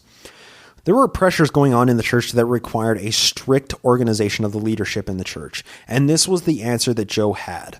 We'll talk about the pressures that led up to this in a minute, but for now we're just going to talk about the leadership that Joseph set out. This is taken from the History of the Church, Volume 2, page 186 through 187. Quote, "A hymn was then sung, 'Hark, listen to the trumpeters.' President Hiram Smith prayed, and the meeting was dismissed for 1 hour. Assembled pursuant to adjournment and commencement with prayer, President Joseph Smith, Jr. said that the first business of the meeting was for the 3 witnesses of the Book of Mormon to pray. each one, and then proceed to choose 12 men from the church as apostles to go to all nations, kindreds, tongues, and people. The three witnesses, vis-a-vis Ollie Cowdung, D-Day David Whitmer, and not-so-smarty Marty Harris, united in prayer. These three witnesses were then blessed by the laying on of hands of the presidency. The witnesses then, according to a former commandment, proceeded to make choice of the 12. Their names are as follows: Lyman E. Johnson, Bloody Brigham fucking Young, Heber C. Kimball, Orson Hyde, David W. Patton, Luke S. Johnson, Professor Bill William E. McClellan, John F. Boynton, Orson Brainpower Pratt, William Smith, Thomas B. Marsh, and P. Cubed Parley P. Pratt. End quote. So that's kind of interesting. That's the establishment of the quorum of the 12 apostles. So let's talk about the Book of Mormon for a second. Now follow me on this line of logic to see if I'm crazy or not here, but the Book of Mormon claims to be, the third testament of Jesus Christ, necessary for the building up of Zion, the New Jerusalem on the American continent. Initially, it was created for the purpose of uniting the Lamanites and bringing them to a knowledge of Jesus, but it also claims to be a book for the purpose of getting somebody closer to God than any other book. The Book of Mormon is the foundational text for the Book of Mormon and should therefore be the handbook of the Mormon religion, right? We know that's obviously not the case because the Book of Covenants exists to fill in the gaps that the Book of Mormon leaves, but the Book of Mormon does talk about Jesus coming to the American continent to establish his church among his believers that were living in the Promised Land. Now, obviously, having 12 apostles is one of the main calling cards that Jesus is known for in the Bible, and that maps to current LDS Church today because they still have a quorum of the 12 apostles. The problem is, it took 5 years after Joe's church was organized for this to become one of the tenets of Mormonism. It took 5 years for them to organize this apostleship. Furthermore, 12 apostles aren't mentioned in the Book of Mormon, and most importantly, Jesus never established a church with 12 apostles on the American continent in the Book of Mormon. That seems odd, right? If this thing were so integral to the leadership of Jesus' church and the Mormon church for so long, why did it take 5 years? Now, don't get me wrong, because in 3 Nephi 19, it describes Jesus calling 12 disciples and splitting up the multitude for each of those 12 people to teach, but it never calls them apostles. Now, you could argue that apostle and disciple are interchangeable words, but they aren't in the Bible. Anybody that believed in Jesus was a disciple of Jesus. So Jesus' 12 apostles were disciples of him, meaning they followed the discipline that Jesus was the master of. But there's a distinction between apostle and disciple. In the Bible, the apostles were the special counselors to Jesus, set apart from the rest of the disciples that followed Jesus' discipline. But the Book of Mormon only mentions disciples. What's more is the Book of Mormon doesn't follow these 12 disciples around like the Book of Acts does. It doesn't talk much about them being the arbiters of Jesus' gospel after he ascended to heaven, implying that they were, like the ecclesiastical authority that Jesus established. I mean, if the 12 apostles are the foundation of ecclesiastical authority in the one true church, why did God allow Joe's one true church of Christ to operate for 5 years without that authority structure in place? And why isn't that governing structure prescribed in the Book of Mormon? Now, an apologist might be tempted to say, well, that God couldn't reveal all the fullness of the gospel of Joseph all at once. It had to be doled out in small portions and implemented piece by pieces, and situations necessitated more of the gospel. My answer to that would be, are you fucking kidding me? There have been countless situations in the early church that would have been easier if there was some kind of hierarchy or governing body set up instead of just randomly appointing people to random tasks with revelations specific to that person, which is what Joe had been doing up to this point. Who knows how much more successful the church would have been if there were a single governing body to take care of all of the problems that were cropping up or handling these insurrections. Businesses tend to thrive when there's a strict hierarchy or governing body set up with, a CEO and his closest officers being the people that carry out the will of the boss. It took God 5 years of Joe's church nearly running into the ground multiple times to adopt a very simple business model that's proved successful for humans for thousands of years. If God was waiting until situations necessitated this one part of the gospel being brought forward to practice as the Quorum of the 12, he was about 2,628,000 minutes late with this revelation. You may also be thinking, I didn't remember hearing Ollie or Hinchpin Rigdon in that list, much less the three witnesses, Hyrum Smith or Sylvester Smith. Well, of course, Sylvester Smith wouldn't be in there, but he would actually become one of the Quorum of the 70 at the next meeting that they held. But what about the other important people that I just listed? Well, the church presidency was actually above this governing body of 12 apostles, meaning that we had President Joseph Smith, President Oliver Cowdery, President Sidney Rigdon, and Patriarch Joseph Smith Sr. And as I said before, the next meeting the leadership held, they organized and called members to the Quorum of the 70 to be a further governing body at the lowest level, making them the high men on the totem pole. Every single one of the men in the Quorum of the 70 was a member of Zion's camp, as were all the presidents of the Quorum of the 70. Now, historians, believers, and not argue that this was actually the main purpose behind the March of Zion's camp, basically testing the mettle of these guys to see if they were worthy to be in leadership positions in the church. I mean, D. Michael Quinn and Richard Bushman even claim this to be the case in their coverage of Zion's camp in their writings. That it was just some kind of culling of those with weak testimonies. And my argument merely stems from the fact that this organization of these two major governing bodies could have been useful long before this in countless situations, some of which we've discussed. I figured this out, and I'm just a guy. It shouldn't have taken an omnipotent God 5 years of chaos to figure out how to run the one true goddamn church, right? I mean, maybe I'm just ignorant and God works in mysterious ways. Mysterious and ineffective. Or maybe it was just a human creation and the situations that were arising and other pressures facilitated the need for this to happen. So who knows?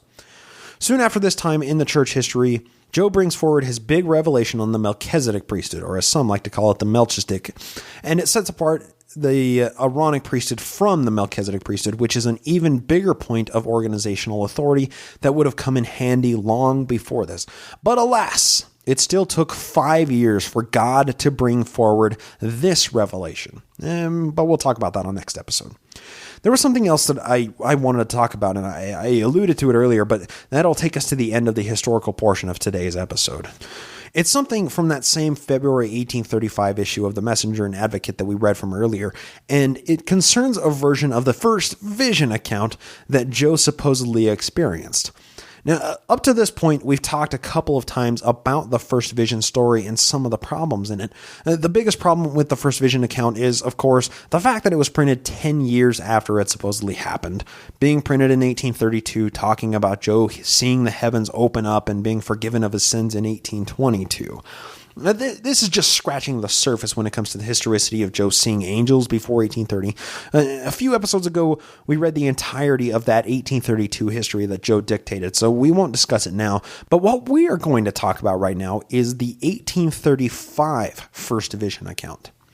As the story goes for true believing Mormons today, at the age of 14, Joseph Smith went and prayed in the sacred grove, and God and Jesus appeared to him, telling him that all the religions were wrong and their professors are corrupt. In 1823, the angel Moroni appeared to Joseph and told him where to find the plates, and 4 years later, Joseph was able to unearth them and translate the Egyptian writings into the Book of Mormon. Now, I know, most people listening are probably like, oh, yes, we know the story of from the Mormon perspective. Stop harping on it. But it's important to understand their claims for what we're about to read. In that same 1835 edition of that newspaper that had the blurb about Professor Bill and the School of the Elders, our good friend Ollie Cowdung printed an official history of Joe's first vision. Let's read it to see if we can parse out some details. By the way, there will be a link to this in the show notes, just in case you want to read a PDF of a photocopy of this newspaper article for yourself, and it's taken from the BYU Online Archive website. There's a lot of preacher talk and Jesus-y stuff in there, so I'm going to skip over those parts because I just space out during them. Because we're really only interested in the historical recounting of Joe's vision here. That's what we're focusing on. And this is kind of a long reading, but It's amazing. We'll discuss it here. Quote, on the evening of the 21st of September, 1823, that's the date that is that this whole situation is talking about. Keep that in mind. Previous to retiring to rest, our brother's mind was unusually wrought upon the subject which had so long agitated his mind. Of course, this is talking about Joseph Smith in his account. His heart was drawn out in fervent prayer, and his whole soul was so lost to everything of a temporal nature that earth to him had lost its charms, and all he desired was to be prepared in the heart to commune with some kind messenger that could communicate to him the desired information of his acceptance with God. Acceptance with God. Very, very interesting. That's an interesting phrase, acceptance with God. And now remember, this is Oliver Cowdery writing this, and we'll talk about it later, but there's a lot of very amazing prose and poetic writing, not necessarily like rhythmic poem, but it's very beautiful writing, and Oliver Cowdery was known for being quite eloquent with his writing. So we'll see that borne out here. But yes, this acceptance of God, that's an Oliver Cowdery phrase, and we'll parse out what that might mean at the end of this. At length the family retired, and he, as usual, bent his way, though in silence, where others might have rested their weary frames, locked fast in sleep's embrace. But repose had fled, and accustomed slumber had spread her refreshing hand over others beside him. He still continued to pray. His heart, though once hard and obdurate, was softened, and that his mind, which had often flitted like the wild bird of passage, had settled upon a determined basis, not to be decoyed or driven from its purpose. In this situation hours passed unnumbered. How many or how few I know not, neither is he able to inform me, but supposes it must have been 11 or 12, and perhaps later. 11 or 12 hours. Joseph is saying that he went to bed, everybody went to bed, and he was praying for 11 or 12 hours. It would have been morning by that time, but that's, I guess, not important. And perhaps later, as the noise and bustle of the family in retiring had long since ceased, while continuing in prayer for a manifestation in some way that his sins were forgiven, endeavoring to exercise faith in the Scriptures, on a sudden, a light like that of the day, only of a purer and far more glorious appearance and brightness, burst into the room. Indeed, to use his own description, the first sight was as though the house was filled with consuming and unquenchable fire. This sudden appearance of light, so bright as must naturally be expected, occasioned a shock or sensation visible to the extremities of the body. It was, however, followed with a calmness and serenity of mind, and an overwhelming rapture of joy that surpassed understanding, and in a moment a personage stood before him.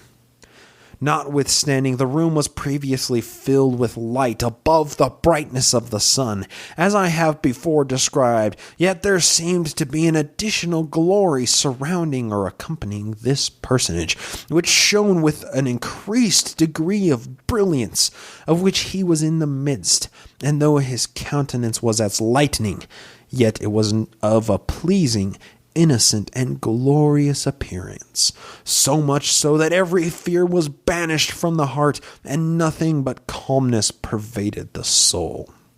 So, just to catch up, this is the Joseph Smith story of him praying in his bed, and this wonderful angel appearing in his home, and it was apparently absolutely astonishing occurrence. Of course, nobody else woke up. Joseph Smith was, praying for a few hours. It was the middle of the night. And apparently, it seemed like the entire house or the entire room was filled with a light that was brighter than the sun at noonday. But, his like four brothers I guess six brothers at the time, and, a couple of sisters and his parents, everybody that was sleeping in the same house, and especially his brothers who were sleeping. I mean, there were probably, 2 or 3 people to each bed in that boys' room up in the upstairs of the Joseph Smith cabin. I mean, that it was not like Joseph was alone in his own room, and a lot of picture portrayals, seem to suss this out, that it was just Joseph alone in his own bed and this angel is floating in this room. But no, he would have been sharing the bed with probably two of his brothers, and there was probably, one or two other beds in there that were just as cramped. The sleeping situation wasn't necessarily ideal, and I can imagine that if there was a brightness, the light, brighter than noonday going on in the room, that somebody else might have woke up to it. It's like when you're fast asleep and somebody walks in and flips the lights on, and you like kind of groggily wake up like, oh, my eyes. Yeah, no, same thing, only to a way bigger degree. But, maybe it was just a dream. Who knows? It goes on to talk about a whole bunch of Jesus-y stuff that I'm cutting out because we're talking about the history here. But it may be well to relate the particulars as far as given. The stature of this person was a little above the common size of men in this age. His garment was perfectly white and had the appearance of being without seam. Though fear was banished from his heart, yet his surprise was no less when he heard him declare himself to be a messenger sent by commandment of the Lord to deliver a special message, and to witness to him that his sins were forgiven, and that his prayers were heard, and that the scriptures might be fulfilled, which say... And then it goes on to a whole bunch more Jesus-y stuff. It's just really not interesting. The history stuff is what we're focusing on. If you want, like I said, there's a link to this article in the show notes. If you really want to read the whole thing, please do. But God, I'm doing everybody a favor in editing these chunks out. It goes on to say, he then proceeded and gave a general account of the promises made to the fathers, and also gave a history of the aborigines of this country, and said they were literal descendants of Abraham. He represented them as once being an enlightened and intelligent people, possessing a correct knowledge of the gospel and of the plan of restoration and redemption. He said this history was written and deposited not far from that place, and that it was our brother's privilege, if obedient to the commandments of the Lord, to obtain and translate the same by the means of the Urim and Thummim, which were deposited for that purpose with the record. And then let me just take a pause here, because that paragraph was really fascinating, where it says, the aborigines of this country, and it said that they were the literal descendants of Abraham. So not only is that what's described in the Book of Mormon, that the American Indians, the Native Americans, are actually, literal descendants of Abraham. That's not only in the Book of Mormon, but apparently that's what this angel was talking to Joseph Smith about when he was floating over Joseph before he actually attained the gold plates. When somebody might say, well, we haven't been able to locate, maybe there was just, it was one small tribe of the Native Americans that were actually descended from Lehi and Laman and Lemuel and Nephi. No, that's not what it's talking about. That's not what the Book of Mormon itself claims. That's not what this First Vision account claims. That's simply just not accurate. That is ignoring a large swath of evidence to the contrary of that point. So to anybody that does say the Book of Mormon, it's not that all of the Lamanites are, all of the Native Americans are Lamanites. It's just a small subsect of them are. No, that's just completely inaccurate. I'm sorry. Completely and utterly absurd. And it goes on to say, yet, said he, the scripture must be fulfilled before it is translated, which says that the words of a book which were sealed were presented to the learned. For thus has God determined to leave men without excuse, and show to the meek that his arm is not shortened, and that it cannot save. Wait, what? God determined to leave men without excuse, that his arm is not shortened, and that it cannot save. Wait, So this angel is saying that God cannot, his arm isn't shortened and cannot save these men that are determined to leave without excuse. That's very, very interesting. It says God cannot do something like that. It seems like God is, being omnipotent and being the rule setter and the game master.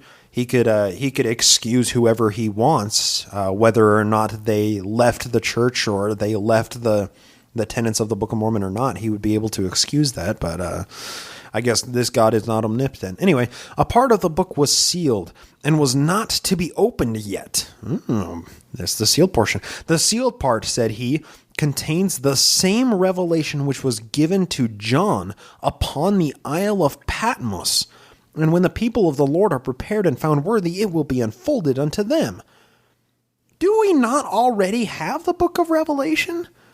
I mean, punch me if I'm wrong, but that's what it's talking about, isn't it? That's what was revealed to John on the island of Patmos was the book of Revelation.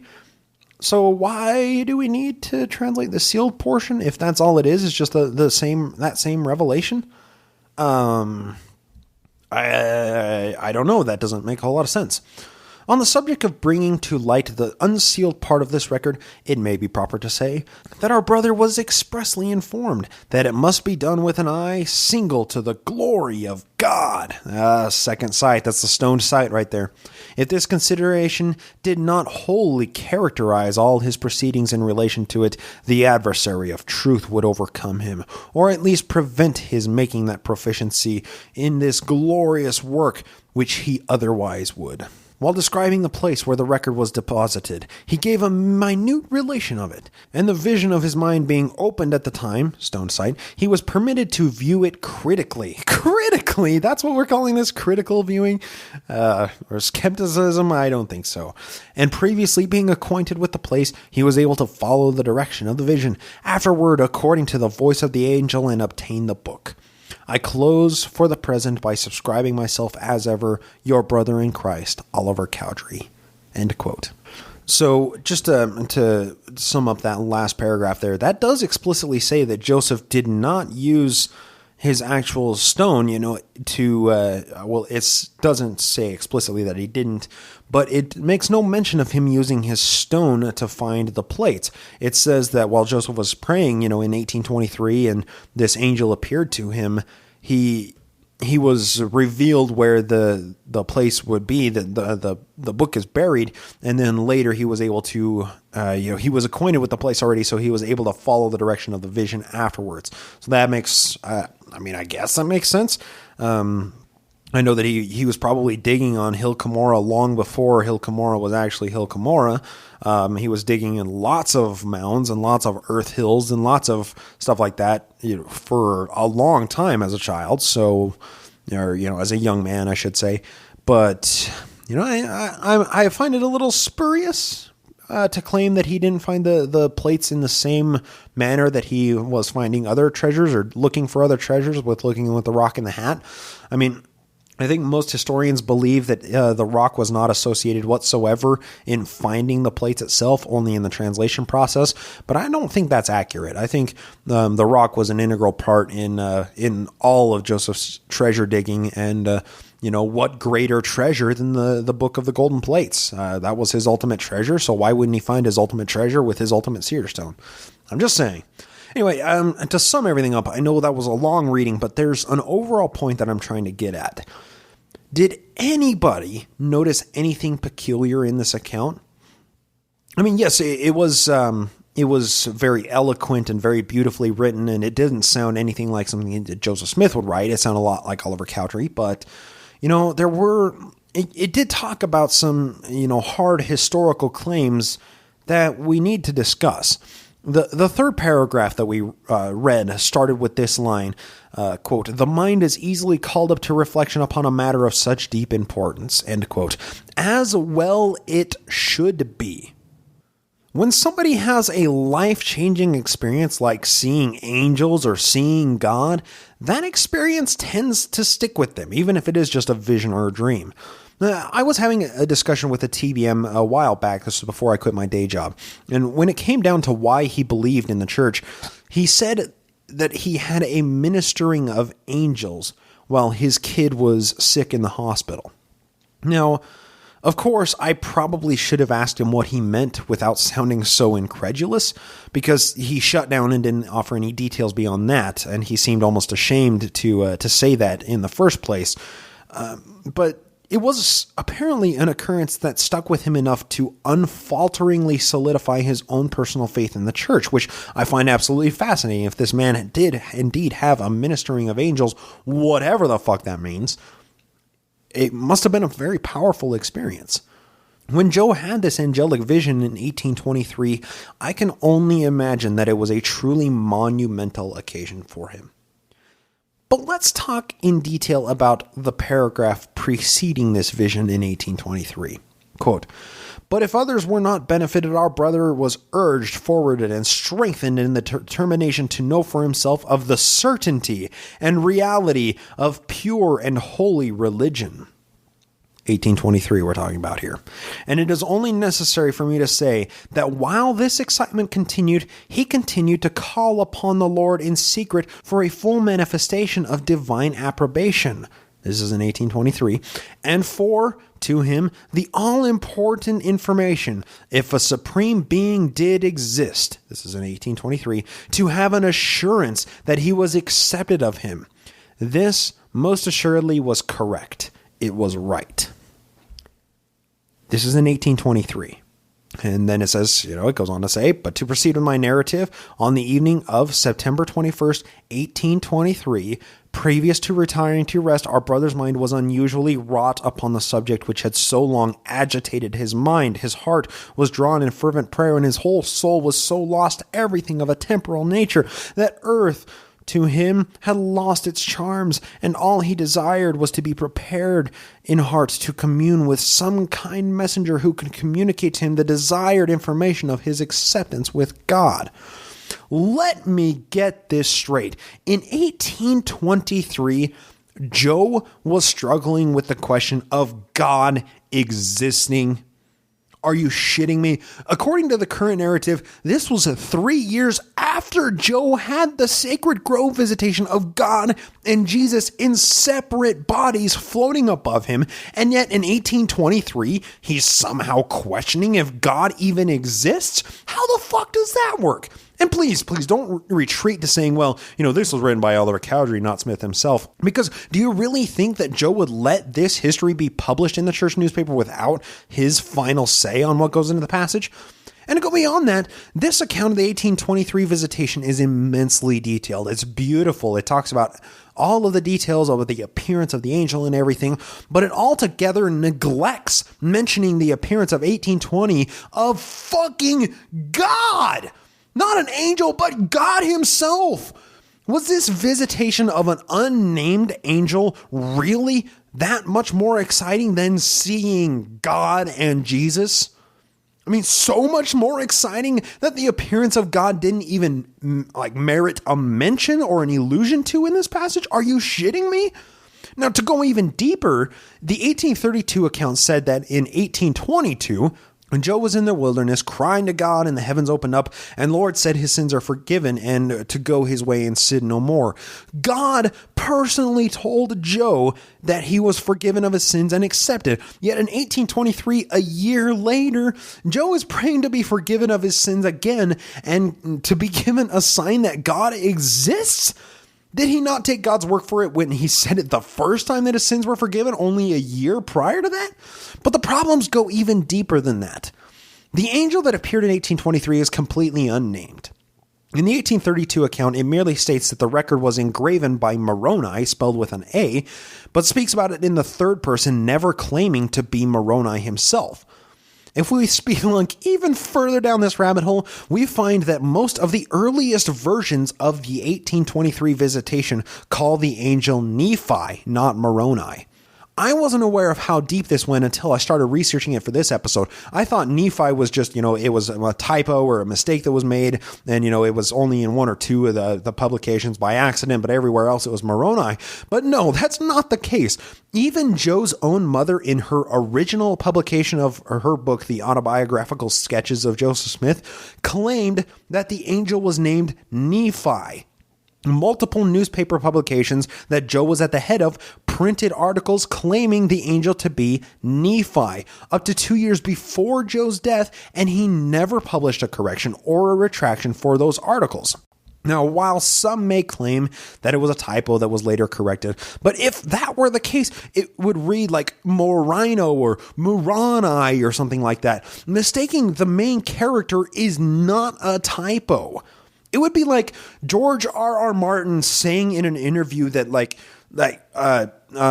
Cersei Lannister as the mother of the dragons entombed them in the dungeon of the city. It just wouldn't happen. The creator of a story doesn't mistake the main characters of that story. I mean, especially if it's claiming to be truth, especially if it's claiming to be an actual true visitation, a physical manifestation of this angel floating over Joseph Smith. He wouldn't exchange Nephi for Moroni as just a simple typo. And beyond that, it's only after Joe's death that any mentions of Nephi were changed to Moroni. In the current version of Lucy's book, The Autobiographical Sketches of Joseph Smith, it says Moroni. That's in the current version, but that's only because bloody fucking Brigham went on a propaganda campaign and required all known copies of that book to be collected up and burned, and for a new version that was proprietary to be published under the same exact title. And that's what most of the copies are today, is the bloody fucking Brigham version of the Autobiographical Sketches. I mean, that's the absolute epitome of revisionist history. Joseph's own mother called the angel Nephi until her dying breath, and it was only changed later to fit Bloody Brigham's narrative. Joseph's own 1842 history called the angel Moroni, and it was only after Bloody Brigham's obsessive eradication of all known documents to make this own version of the story fit his own narrative that the angel was consistently called Moroni. By the way, and just a small aside here, I found out recently that the current history of the church differs from Joseph's original 1842 history of the church by 62,000 words. Yes, 62,000 words have been altogether added or deleted from Joe's own dictated history after his death. And it's still claimed to be the one true history of the church. I don't know how to quantify that. That's an insane amount of words. 62,000 words is more than 20% of the words in the Book of Mormon's 500 plus pages. This 13-page document that I'm reading from right now has less than 11,000 words on it. If you were to take all of the words that were added or subtracted from Joe's 6-volume history of the church at the hand of Bloody Brigham, you could fill a small book with all of those words. If that isn't revisionist history, I don't know what else to call it. So anytime that I read out of the history of the church and say something like, take it for what it's worth, I really mean it, because who knows how much has changed from the original version. The problems with the historicity of the First Vision accounts are truly endless. There are currently 9 different known versions of the First Vision account, and that's of the 1820 version, not even discussing the 1823 version. Or the 1823 vision of the angel, and they all differ on some major points, and a few of them are wildly different from others on major points. When historians are trying to determine historical accuracy of any given event, everything that I just ranted about are exact symptoms of a large-scale obfuscation or wholesale fabrication of the event. And that is a huge problem when determining the truthfulness of this one true prophet of God. I'm probably starting to sound like a broken record at this point, but I'm an history nerd. I mean, not an actual historian. I was never taught the proper tools for parsing out historical truths from multiple differing historical accounts. I was spoon-fed shitty history from shitty historical accounts. Don't think I'm holding the Mormon Church alone responsible for this blind spot in my education, because it's a systematic problem with education in general at this point. The problem stems from where we get our history. So many history books, public education textbooks especially, are guilty of only giving one side or omitting some details of historical events. I'm a frequenter of Reddit, and there was this great ELI 5 on there. Now, for anybody that doesn't frequent Reddit at all, ELI 5s are explain like I'm 5s, and basically you ask a question, you post question onto the entire Reddit verse, and anybody that is informed on that topic tries to explain it to you like you're a 5-year-old. So there will be questions about like the TPP, or about nuclear proliferation, or about election cycles, or about biology or scientific specific scientific disciplines, where somebody will say, I'm confused about this, explain this to me like I'm 5. And usually, the answer is really informative, and you read the first couple of answers that are given, and you're like, oh, I feel like I understand that like I'm a 5-year-old now. That makes a lot of sense. Thank you very much. So I saw this explain like I'm 5 question on there, and it was something along the lines of, I was taught about Thomas Edison in history class, and taught about the difference between alternating current and direct current in science class, but I don't remember learning anything about Nikola Tesla, and why is that? And now, the best answer that I could find in the comments section was the top reply to it, citing the fact that Edison was an industrialist, while Tesla was a much lesser known inventor, and it's hard to explain the concepts of Tesla's inventions to grade school children, while it's easy to explain the inventor of the light bulb. So Edison is discussed more in history class. Now, while this answer was good, I felt like it was lacking in so many respects. While Thomas Edison is revered on the level of most of the founding fathers, Nikola Tesla, who was arguably a better inventor, barely merits a mention in most history books. And I think that's primarily due to the smear campaign that Edison waged against Tesla. Now, obviously, Tesla's alternating current was a better technology than Edison's direct current. And the majority of power things run on AC today because it's so easy to transform to higher and lower voltages. It, travels larger distances with lower impedance, and it's inherently less dangerous. It doesn't have as much of a risk of electrocuting you to fucking holy hell. But this smear campaign is all but ignored in the annals of history. We don't talk about the fact that the first electric chair victim was done as a stunt by Edison to prove that alternating current is more dangerous than direct current. Edison pumped this guy full of AC for over a minute straight, with a massive crowd of curious onlookers, while the man was screaming and writhing in agony, and he ended up spontaneously combusting and lighting on fire before he finally died, which I can only imagine made the screams of torture even worse. The harsh reality is, if Edison would have used his own direct current to do the job, the man would have been dead in a matter of seconds. And he wouldn't have spent more than a minute screaming and wailing and upsetting the onlookers, thus inciting fear of Tesla's technology. The scene was reportedly so horrible that men and women were fainting and even vomiting from the sight of a fellow human being enduring such torture. Now, I believe Edison even electrocuted an elephant to further illustrate the point, but my memory could be falsely conflating another story in that respect. Memory is a fickle thing. The point I'm getting at here is the fact that Edison was a fucking monster with great showmanship and sales tactics. While Tesla, on the other hand, was a much more noble man, perpetually reinvesting any money that he got into newer inventions, and he died virtually penniless. His impact on the world of electrical innovation is vastly underrepresented in most education, and especially public education history books. Of course, none of that information about the Edison smear campaign was made readily available to me in school while learning about electricity and inventors from over a century ago. The information was there, and I could have looked it up on the internet. I was lucky enough to be raised in a time when that was a possibility. But the history textbooks I read in school make no mention of this campaign. I didn't even know that it was a concept that existed. But you think about it, why is that? I mean, why is it not mentioned? Is it because it might severely damage how people view Thomas Edison today? I mean, that's why he's held up on a pedestal similar to the founding fathers, even though he wasn't one, because he was the most successful inventor of his time, even though Tesla was obviously much more prolific and inventive than Edison was. We've even found Tesla's blueprints for wireless technology.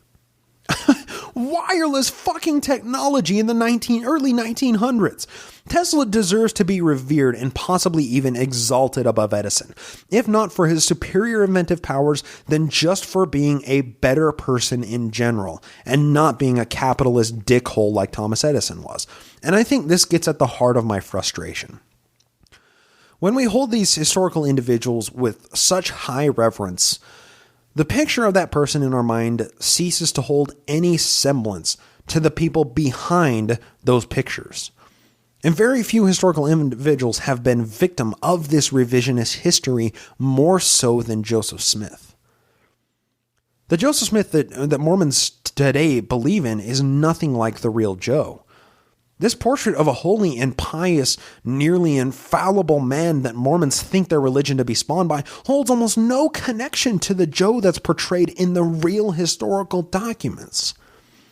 That version of the first vision account that we read was published in February of 1835. And it's worth noting some of the other pressures that were going on in the church at the time.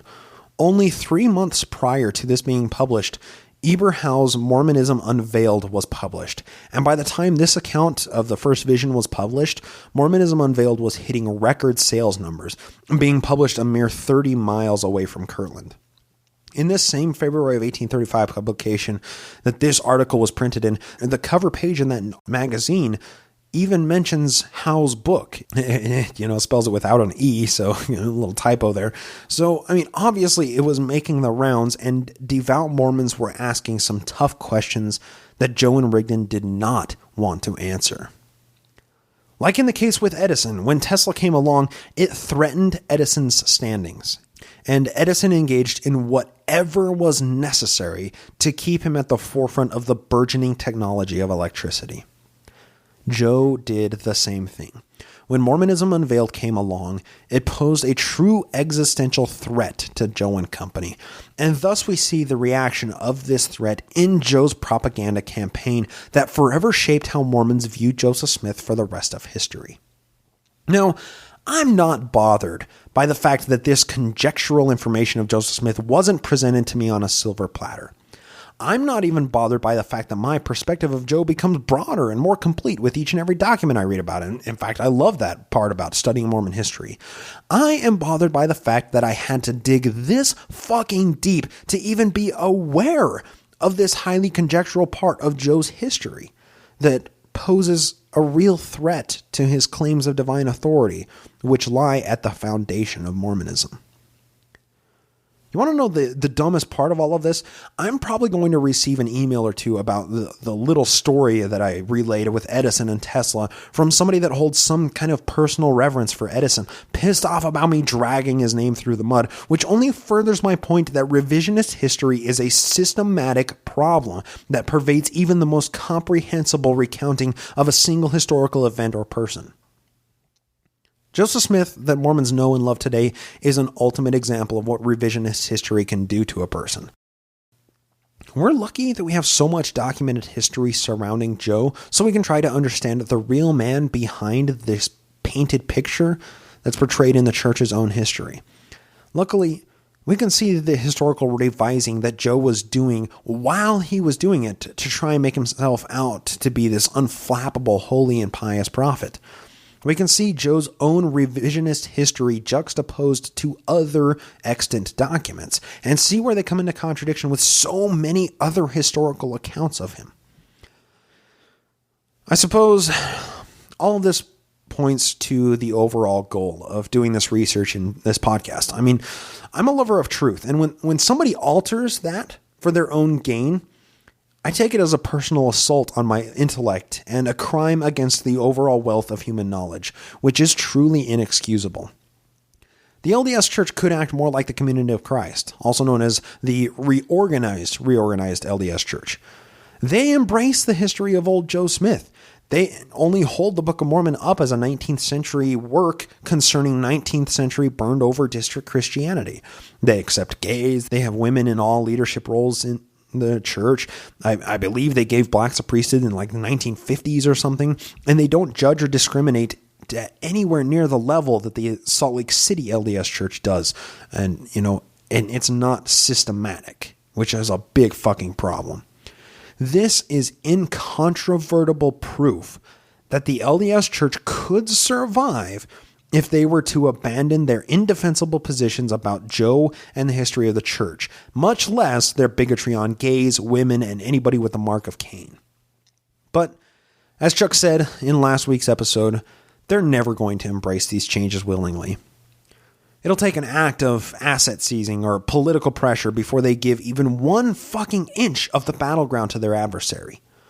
We need to be that adversary and hold their feet to the fire on their bigoted and discriminatory ways and force the church to embrace the 21st century with the rest of the civilized fucking world. And you'll have to pardon my vitriol here, because I recently saw this post on Facebook, and I'll repost it on the Facebook page for the show as well as link it in the show notes.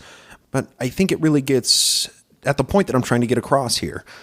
Whenever I feel like this whole endeavor in trying to expose Mormon history is an exercise in futility, or I lose motivation for what I'm doing, I don't have to look very far to find the motivation.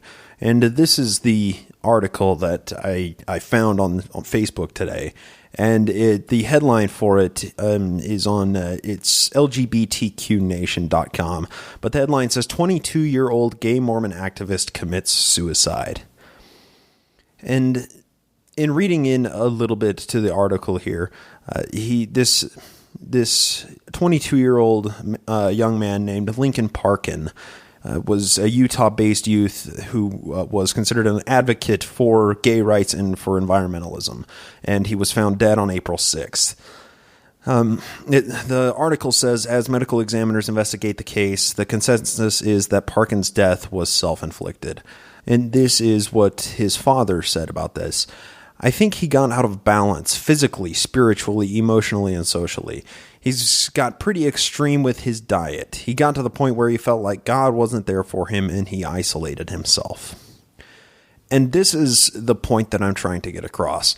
Now, I'm just going to ignore, for the sake of making my point, that this is a version of victim blaming in this case, blaming a victim of suicide for his own actions. He isolated himself. He felt like he was like a God was not there for him. It's obvious this young man's father is trying to make sense of everything that happened. And I think he is looking to the wrong place to lay the blame. I think he's trying to lay the blame to the wrong person or to the wrong entity in this case. I was having a discussion with my dad about the church, and he threw a line into our discussion that I instantly took issue with. And it was something along the lines of, well, you know, the church may or may not be true, but at least it's a good way to raise kids, and it's a good foundation for morals. But if this is the outcome of raising people in this belief system, even if it's not a direct effect, even if it's just a byproduct of teaching this system, obviously there are some fucking problems with it. The thing I came back with him at was, you know, I said, obviously there are other churches and there are plenty of secular, you know, non-faith-based religions or community groups or places where you can meet other people and have a value system to raise children up in, and they don't carry along the extra baggage that the Mormon church carries along with teens killing themselves because they feel like they don't fit in, or they feel like God hates them, or they feel like them being gay is something that their family and their friends will never accept. And it really lights a fire in my stomach to see the face of this 22-year-old young man that did decide to take his life. Of course, we don't know the minutiae. We don't know the details.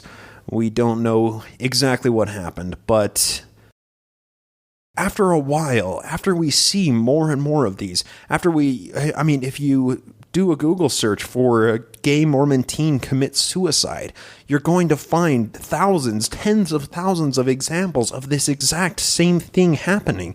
And it's obviously a systematic problem because that's what the numbers tell us. That's what the statistics tell us about this.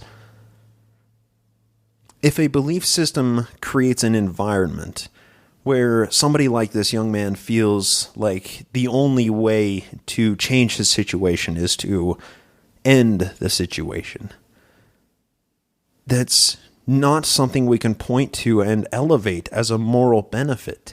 It is definitionally a parasite on our society. It is sucking the lifeblood out of our society. It is taking something from us, and we aren't noticing, we aren't doing anything about it.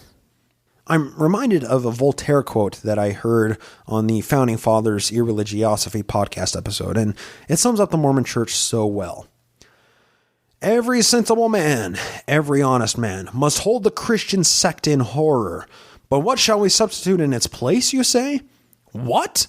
A ferocious animal has sucked the blood of my relatives? I tell you to rid yourselves of this beast, and you ask me what you shall put in its place? Yes, the church has sucked the blood of my relatives. But not only that, the more I dig into the church and the more I learn about the church, the more I realize that every single person associated with the church throughout its entire history has been a victim of this vampiric death cult. And I can't stand idly by. It's not just the blood of my relatives, it's the blood of my friends. It's my blood. It's the blood of every gay teenager that's kicked out of their home because they're full of sin. It's the blood of 120 dead men, women, and children in a meadow in southern Utah. It's the blood of the prophets that Bloody Brigham swore to avenge upon the earth to the third and fourth generation. It's the very blood of our shared humanity that has been drawn in such small doses that no person notices until they're too weak to stand on their own goddamn feet and fight back. Let us stand together and say with one collective voice, I'm not going to be your life force anymore. I'm not going to have my blood sucked by a ferocious, ravenous animal, and I'm going to fight to take my life back. We owe it to ourselves. We owe it to our loved ones and friends and neighbors to fight back. The church won't survive if we stand up and say, I'm madder than hell, and you can't take my life away from me. Until that day, until we stand together opposed to the Mormon cult, the church will never relinquish these vestigial tenets of hateful bigotry and historical lies. We must fight the church with the same intolerance that constructs their stark white granite facade of holiness. We owe it to the collective intelligence of the human race to either drastically alter the Mormon religion or wipe it off the face of the fucking planet.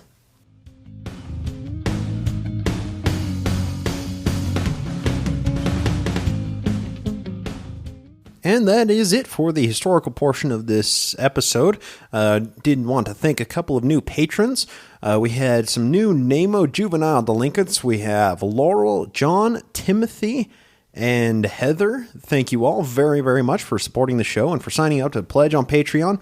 Also had a brand new NAMO apostate. That's fantastic. Lizzie, thank you very much for your increased level of support, and that is deeply appreciated. Helps me do this full time and helps me keep up all of my personal bad habits. So thank you all very, very much for supporting the show. I would do a listener mail segment, but I'm currently in the middle of packing, literally as we speak right now, to move. And, I don't have too much time, so I'm going to do a listener mail segment next episode. And, the next two episodes are actually going to be a discussion that I had with somebody that never listens to the show. So be looking for those in the next 2 weeks. Those will be coming out. So that is it for this episode. Before shutting her down tonight, I did have a couple of people to thank. First off, thank you so much to Demonista for running the Facebook page. She always posts up a lot of interesting memes and Mormon topics and articles and stuff on that Facebook page. So check it out. And if you're wanting to see the article that I mentioned at the end of the episode for the 22-year-old gay activist, that'll be linked in the show notes, and that'll be on the Facebook page as well.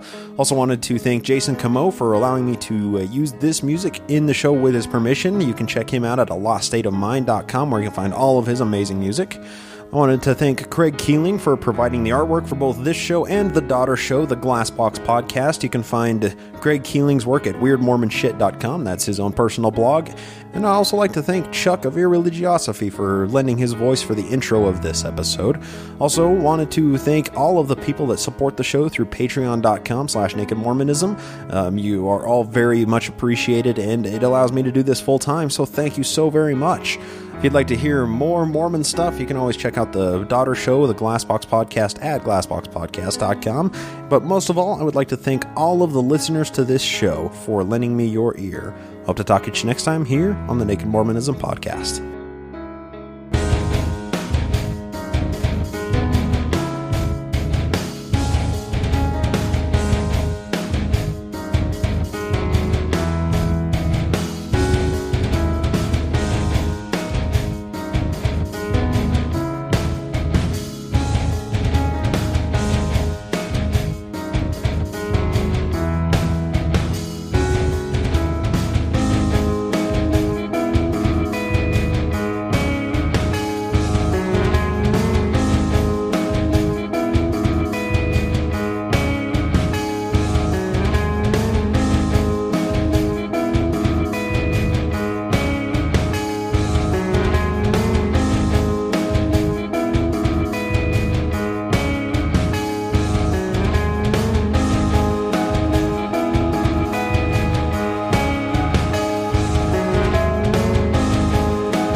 Thanks for sticking around for the last part. I haven't done a bonus in a little while, so there was something else that I wanted to read from another publication of the Messenger and Advocate here. It says, at the very bottom of the page, on the very last page, it says, quote, "The Latter-day Saints Messenger and Advocate is edited by Oliver Cowdery and published every month at Kirtland, Ohio by F.G. Williams and Company. At $1 per in advance, every person procuring 10 new subscribers and forwarding $10 current money shall be entitled to a paper 1 year gratis. All letters to the editor or publisher must be post-paid. No subscriptions will be received for less than 1 year, and no paper discontinued until all arrearages are paid, except at the option of the publishers," end quote. So that was basically sets everything out and just makes everything so much clearer, because it's like the shittiest pyramid scheme without fucking knives. And they're just selling a shitty paper and saying, hey, if you go out and procure 10 new subscribers and send that money, then we're going to give you an issue or a subscription of the show or of the paper for free. So it's just this, obviously, this multi-level marketing bullshit thing that they were doing to try and sell this paper to keep their printing press financially solvent, which wasn't. It was an utterly complete fail. I just love that we can see so clearly that this is like a micro example of the church as a whole, of the whole goddamn thing is just this huge marketing scheme, a multi-level marketing scheme. And this is just a very, very small, like a nesting doll of a marketing scheme inside of a marketing scheme. I fucking love it. So yeah, thanks for sticking around. I just had to throw that in there for fun.